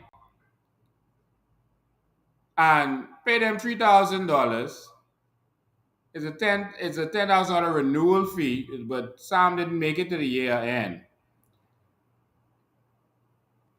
The license fee for chief executive officer is $350, or the compliance officer is $350. Filing fees for persons registered under Part 2, initial token offering. So you know initial token offering. Administrative fees, appointment or change of directors. All this is nothing. All right. Placement certificates, name change, extension of interim statements. Name change is $300. I want y'all to see this. They come with billions of dollars. Man, that's the end of the document. I don't know. I feel I'm looking for more. I'm looking for more. So Sam had to pay either $5,000 or $3,000, and he get to operate a multi-billion-dollar business. And every year, after making billions of dollars, all he had to pay was $10,000 for digital assets business, or if you have a digital token exchange, $15,000. Ladies and gentlemen, welcome, welcome, welcome to the Commonwealth of Narnia. Ladies and gentlemen, I know I took long. I wanted to actually go through documentation with you. I think that is always important. Um, I'm going to open the phone lines and let you call in quickly. I'm going to do a few minutes on the phone lines. I need to hear from y'all, man. So, am I the only one who sees something wrong here? How y'all feeling about this, man? Y'all talk to me. Y'all talk to me. Because if you go and try to open a business right now, they're gonna have more requirements for you than you just read there. The number is 804 4264. 804 4264. As I'm opening the phone lines, I just want to say remember that we are having a cookout, so make sure come and get your tickets. I think we got a week more. When is it, on 24th? That is next week Thursday, not this Thursday. Next week Thursday is right here. All right, next week Thursday. And while we're waiting for you to call in, I want to say a special anniversary to Mr. Penniman's. That's them right there. Oh, she look like she in love. You see how she just holding on them and her eyes closed, y'all. She taking that picture with her eyes closed. That's love right there. Also, we didn't go live that week, and I want to say a special happy anniversary to the Griffiths. All right, the Griffiths. Yeah, we skipped the live that week, but they also had a special anniversary on the 11th when all this was going down. It was going down on their birthday. And also a special happy birthday to Miss Tanya Ferguson Strawn. Happy birthday to you. That's our girl down there in Grand Bahama. Just want you to know that we love you, that we hope you enjoyed your day. We love you, and God bless. God bless. Someone says, excellent investigation and breakdown, Lincoln and team. All facts and evidence. Oh, we haven't even given you everything yet. There's so much. I don't even know where to start. There's so much more. You know, we have so much documents that we're going through and that we're investigating. You know, even down to the document between the Miami Stadium and them. Miami Stadium is no longer called the, what do you call it, the FTX Stadium. It's no longer called that. But FTX owes them $16.5 million. $16.5 million. I can't go through it. I'll just give you a little quick scan of the document. Okay, a little quick scan. Just get it up here. Get it up here. It's moving slow. Give me a call, 804-4264. How do you feel about all of this? Your government was taking all of your carbon credits and giving it to this company that was not properly regulated. Sorry, not properly checked. They obviously didn't check. They obviously didn't do their due diligence, because if they did, and you saw what Section 11 said, just whatever slip goes. No details. But this is the document. So we have everything. We've been doing a proper investigation, so there's more to come.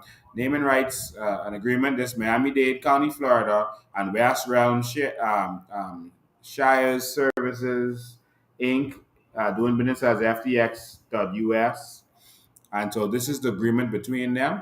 And based on this agreement, they are owed, and I can't go through this whole agreement because we're out of time.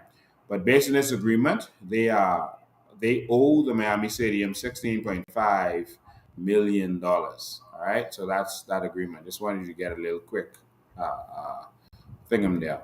All right, it actually shows the breakdown of how much they had to pay. They had to pay some big money. They were paying. I think they started with the first year. They paid the first year fee was $14 million. I pulled it down, but it's right here.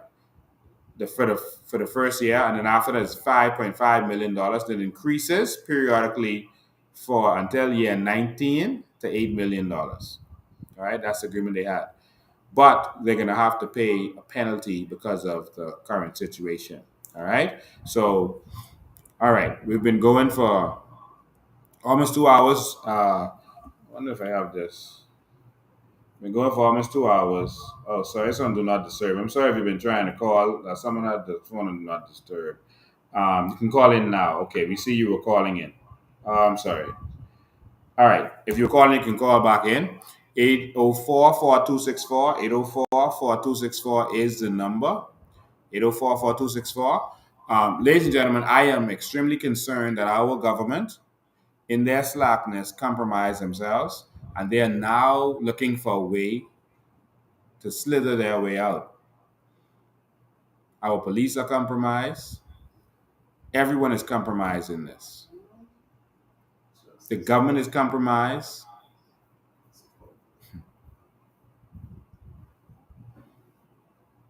The entire nation is compromised because of the actions of our government. If this were any civilized nation, they would have been asked to step down already. For lesser things, because the previous Prime Minister of Britain put some policies in place that didn't work out, she had to step down. She just did some policies that didn't go well. In 44 days or so, she had to step down. We'll go to phone lines. Good afternoon, you're live. Good afternoon. My call. Go ahead. You're doing a wonderful live tonight. Thank you. One of the questions I have is Billy McFarland. Are they allowing him back in the Bahamas? I know that everyone thinks that Bahamas is the best playground. I guess once you face the point, we really have to put a stop in foreign opportunists feeling confident that the Bahamas is a place to get away with such blatant illegality. Bahamians, we must stand up because at the end of the day, faith without work is dead. So my Bahamian brothers and sisters, God is with us in this fight. We have to continuously pray and fight for change. Mr. Bean, you're doing an awesome job. Bahamians, let's get with it. Stand up, let's demand accountability, and let's put our country leaders in place. They are responsible for governing in the best interest of our country. Our children's future are in their hands. Are we okay with their future being in their hands? Okay, our leaders are governing our country like novices. Brave Davis was in the House of Assembly for almost 60 years. We should be well experienced, worldly on what is going on around the world and what is going on in our country. Everything they're doing is so premature and corrupt. And I am very, very disappointed with our Commissioner of Police. They should be wearing their suits with honor. There is no honor amongst them at all. They treat us like we are nobodies in our country. Nobodies. Fred Mitchell put out a voice note somewhat addressing the FTX situation. What type of address was that? Who was he addressing? It could not be Bahamian. That's how much disrespect they have towards us. And we're not going to tell us out. We are Bahamians in the Bahamas, and we deserve better. And I just want to say to my Bahamian brothers and sisters, our kings and queens, I am very proud of the information that you have been taking in. I am proud of the fact that you are now demanding accountability, that you are now demanding that our government be held responsible. You're speaking up and you're standing up. It might not be all of us, but at the end of the day, God only needs a few chosen. So I just want to say, continue doing the job you're doing, Mr. Bean, and thank you, Bahamas, for standing up. All right. Thank you for your call. We appreciate it. Strong and powerful words there. I was going to play the message from Fred Mitchell, but I really don't want to hear his voice right now, any of them. All he said is we need to get back to empowering our people. That's really all he had to say about that we need. When is the PLP going to get to the point where they're empowering our people? I can answer that for Fred. Never. That is never, ever going to happen. The PLP will never empower the Bahamian people. All right. So, ladies and gentlemen, I just want to touch on one thing before we go. All right. This was all over the papers today. Government travel budget goes up 4.2 million spent on travel in July to September. I want to do some maths with y'all. I don't have a calculator in front of me, but I can do some maths with y'all. I like maths. $4.2 million in 3 months.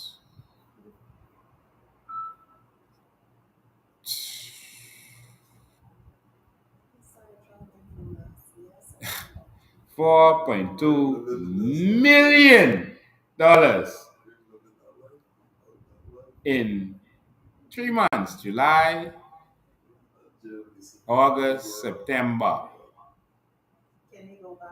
$4.2 million. Jesus. What is that? $1.8 million per month?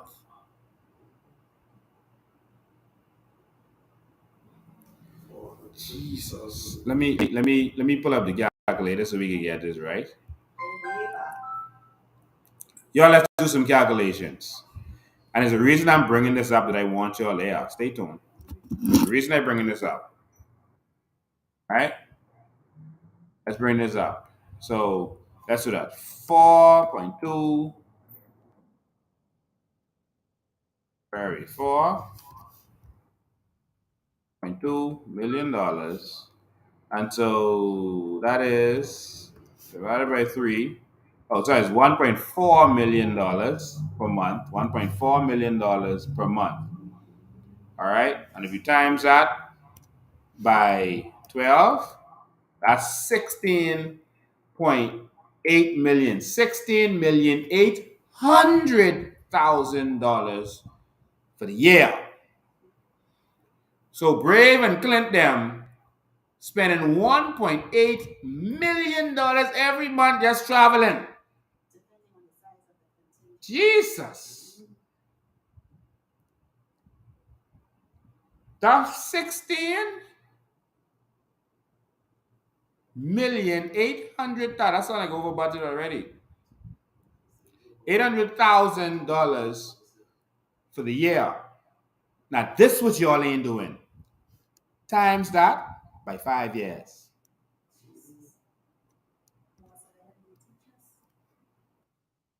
That's $84 million that these absolute clowns would have spent of our money. While Moores Island don't have teachers, other family islands don't have teachers, this one crying for their money, that one crying for their money, $84 million. We have the same hospital we had from we became independent. We have the same hospital we had from the 50s. And they're going to spend $84 million flying up and down and balling and vacationing.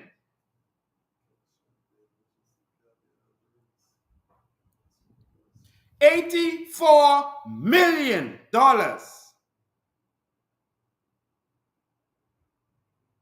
is what is scheduled to be spent on Brave Davis them balling. Why we ain't got no hospital? The hospital is in shambles. But look at this. Look at this. BBF, Bahamas Boxing Federation, looking to send 10-member team to boxing tournament. And the last-ditch effort to send a local boxing team to the Sugarbird Boxing World Boxing Council Tournament Series, the Boxing Federation is appealing for funds from corporate Bahamas or the general public to make the trip a reality. Jesus Christ. All they want to send is 10 people, 10 professional boxers. The Federation is looking to send 10-member team to the tournament in Kissimmee, Florida this weekend, the 3-day event. And they name some of the people who will go in, the heavyweights, the middleweights. They want to send 10 people to represent this country. 10 people who worked hard, trained, invested, who are going to share the Bahamas name in a good light. who are going to make us look good. These people got to go beg the general public. This the Commonwealth of Narnia. While they're giving away our billions of dollars to foreigners, all our natural resources, while they're giving away our carbon credits to a criminal.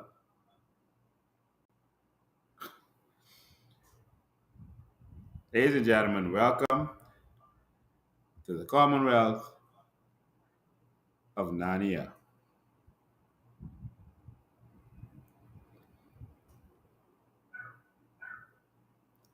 Do you know why this gentleman that you see sleeping in his bean bag came here and spent $74.2 million on properties? That is how you hide money. That is how you store money. The property value is stable, it increases. And so you dump money in property. Many of the properties and condos you see building around here, One Ocean and all these other stuff, many of the condos and properties you see around here, that's crypto persons buying them up. Right now, property on the Eastern Road, crypto persons are buying them up.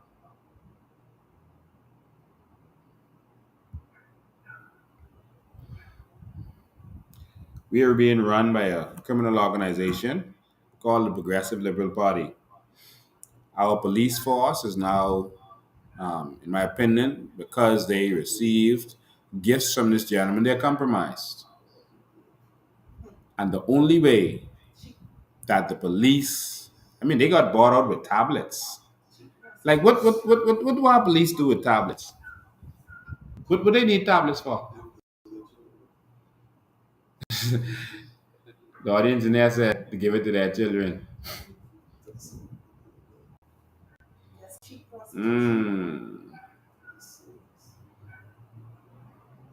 And again, the police force has not arrested and not questioned the gentleman.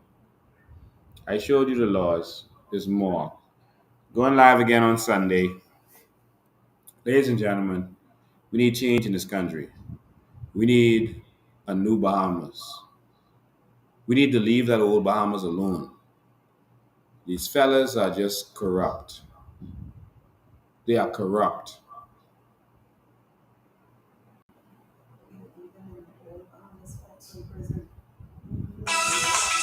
They are corrupt. We go to the phone lines. Good afternoon, you're live. Good afternoon. Good afternoon, you're live. Hi. Yes, go ahead. Don't listen to your device, just listen to me on the phone. That's me. Good night. Go ahead, listen to the phone. Don't listen to whatever you're listening to. Yes, good night. How you doing? I'm good.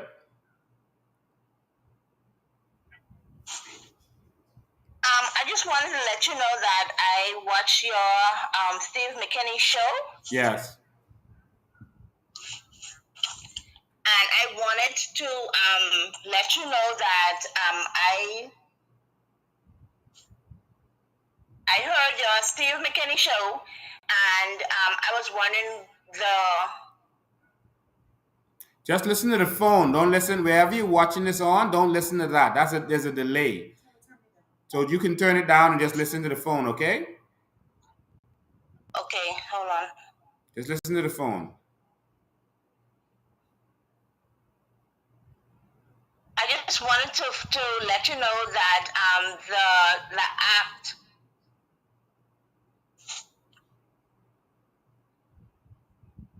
Yes, go ahead.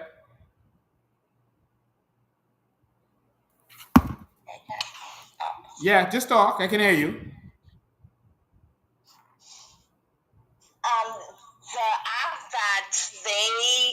that the Carbon Credit Act. How can we go about getting that act repealed? Repealed? Right now, the only way to get the act repealed is to remove both the PLP and FNM from governance in this country. Now, we can hit the streets and beg them to do what's right, but if these fellas hard as sell out on stealing our carbon credits, which their law shows that is what Brave Davis wants to do, then us going and protesting, they're going to ignore us, and they're going to continue doing what they're doing. We have to make plans to remove this government. We have to get active and get organized to get rid of them. That is the only way. And get a government in there that's going to fight for the Bahamian people and that loves the Bahamian people. That's the only way right now. We tabled a bill to protect our borders, an immigration bill, to protect our borders, to protect our people, our sovereignty. We gave it to all the members of parliament. We gave it to the opposition and to the government. The opposition has done nothing with it because they were a part of the same immigration problem before this government. Now this government here, they're continuing it. They want the immigration problem. There's billions of dollars being made from it, and so there's nothing they're gonna do. And if Bahamians don't see what's really going on right now, all is lost. All right. Thank you for your call. Okay. All right. Thank you. There's gonna have to be a call to action. Bahamians are going to get serious. We are fully compromised. We're acting like a banana republic. So much more to talk about. We're going to talk about all this other stuff on Sunday. Wish I could cover everything today. But there is no groundbreaking act. The act is garbage. There is nothing to protect us. When Sam came, the only thing he had to do was say, all right, this my financial reports. But if he's fudging the books, who's doing the check and balance? Obviously, this fiasco showed that we are not ready, and we need to shut the door. We need to end this fiasco now. There are other countries with these laws in place. They keep bragging about these groundbreaking laws. It's garbage. Y'all shared this live, shared it. I'll take a couple of minutes. I'll take questions from online because I know you were posting some stuff there, but I didn't get to see it. Someone says millions traveling and we got no airports. I mean, that's crazy. You're going to spend $84 million, but you're looking for a buyer to build the airport in Freeport. Y'all make someone make that make sense to me. $84 million.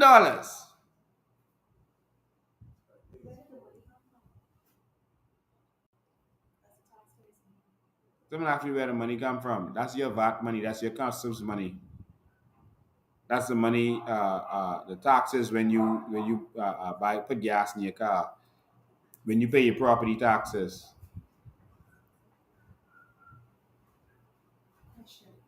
Go ahead. So Miss Lovely Reckley down in Abaco did a live today. Mm-hmm. On her live, she spoke about the hospital, the clinic, Mm-hmm. and the roads. Now, Go ahead. Abaco contributed so much to the Bahamas in terms of revenue. We want to know, why is Abaco being treated the way that they are treating it? Abaco is surrounded by keys that are inhabited. Abaco has so many people, but yet they don't even have an operational clinic with medication. And our leaders are traveling around the globe, dancing on the stage, like, I am going to say it because it's facts and we have to start speaking truth to power. Dancing on the stage, entertaining the world like little monkeys. When our people are suffering. I can understand, Blinken, if they actually put in the work to vacation. I can understand if when they travel, they come back and actually give a detailed report. But our people are suffering on the family islands. Moores Island is lacking teachers. But that yet they always judge the Bahamians for being lazy and a de-average nation. But the nation is being led by de-average leaders. And Bahamians, we should not be accepting this mediocre leadership. Wow. Enough is enough. Wow. We get biggity with each other, but we need to get biggity with our leaders. Bahamians are not lazy. Bahamians are hard workers. Of course, there are lazy people from every nation and every country. They say, Haitians come to do jobs. Bahamians don't want to do. There's no job that I see Haitians doing that Bahamians don't want to do. Bahamians want to work construction, but they are being overrun. Bahamians are maids. There's been maids. The Bahamians are maids in the hotel right now. They are cleaning the toilets for the tourists right now. There's no job that anyone wants to do that Bahamians don't want to do. They say the Bahamians don't want cut grass. Bahamians are on the highway every day. You see them. They are cutting grass and raking it up and cleaning it every day. That's Bahamians out there. What you mean Bahamians don't want to do certain jobs? They are doing it. Bahamians want to eat. But y'all are making billions, giving these people fake permits, fake visas, and everything else, letting them come in our country and take over. And then you'll make the excuse that Bahamians don't want to do certain jobs. That's a lie from the pits of hell. Bahamians are doing lawn care. And in fact, that is reserved for Bahamians. And every time you drive on the highway or drive inside a certain road, you see the Bahamians right there working in the hot sun. What you mean Bahamians don't want to do it? They doing it. All right? I've had enough. Ladies and gentlemen, don't forget to send your stars. Thank you so much for the stars you've been sending. I can't see if we had any. Okay, we had some stars tonight. See Rudy Battle, thank you for your stars. I see Charlotte Green sent some stars. I can't see who else sent it. I see who else sent it. But thank you everyone who sent stars tonight. We appreciate you. We love you. We appreciate it. You can still send stars after the live is finished. Please support the movement. We're having more and more people watching this on YouTube. Thank you so much. In fact, last time we broke a record on YouTube. YouTube overtook all of our Facebook viewers combined. And so YouTube literally had at one time, I think it was like 6.8 or 8.6 thousand people was on there at one time, while Facebook had hundreds on there at one time. So YouTube was our last live. YouTube was exploding, and so a lot of people are on YouTube again right now. But thank you for what you're doing. They are suppressing us on Facebook, and they are blocking certain things because they don't want the truth to get out. But ladies and gentlemen, keep doing what you're doing. Keep spreading the message. You have to get this out there. Thank you all so much for tuning in as always. We're going to go live again on Sunday. Again, come and get your tickets. They're going to be here every day from 11 to 5. Come to the head office and get your tickets. You got to support the movement. Again, by next week, we're going to be officially launching some sanctuaries for single mothers, because a lot of people have told us that a lot of single mothers sleeping in their cars in this country. It's an epidemic. There are a lot of homeless people in this country. Women sleeping in their cars with their children. And so we had a few pledges from our last live of people saying that they want to assist. Someone said they'll buy some microwaves. Someone said, I think they're going to buy a couple more appliances. If you have access to sofas, ductless air conditions, whatever you can do to support, please, funds, money, just get in contact with myself at 803-5995 or our chairman at 577-4158. And please help out. This is an effort that we're going to do. We're going to do into the future, and we're going to keep doing this. We're going to help as many as we can. We're going to try to get a situation where we could house at least 30 persons in 2 different locations. We're not about politics. We're about the Bahamian people. So the little that we have, we're going to do what we can with it. All right. So we want to thank all of you for your support. We need your help. So there's some people in some serious situations. There's some children literally having to sleep outdoors, terrified.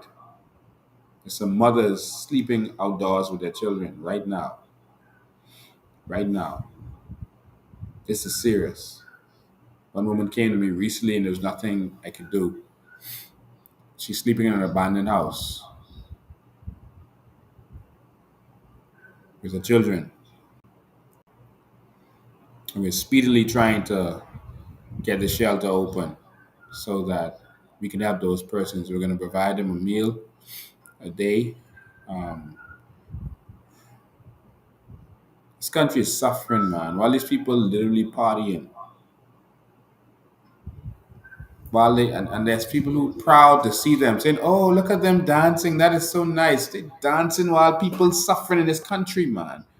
People in the hospital sitting down. I mean, out there in the rain.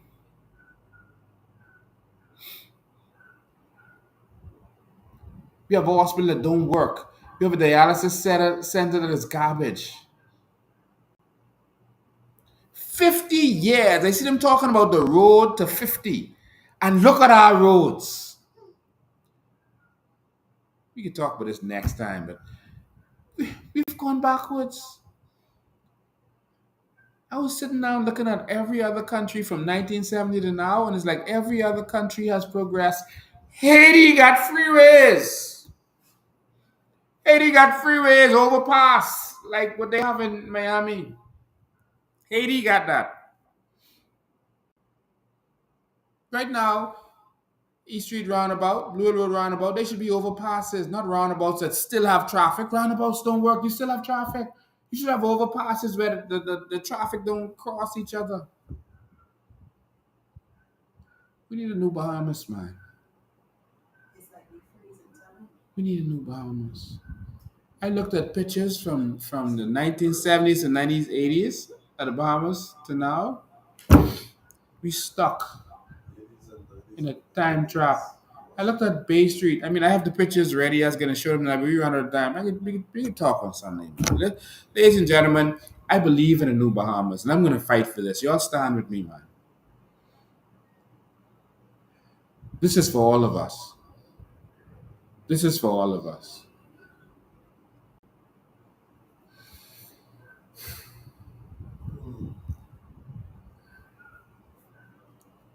My heart aches for this country.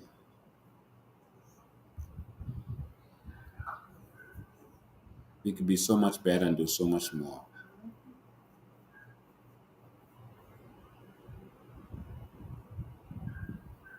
Ladies and gentlemen, see you Sunday at 5 o'clock. I don't know how you did this in 50 years. You look at history. Who does this? Show me anybody else that has done this in 50 years. I'm waiting. Show them to me. This wasn't done by money. Money doesn't produce visions. Visions produce money.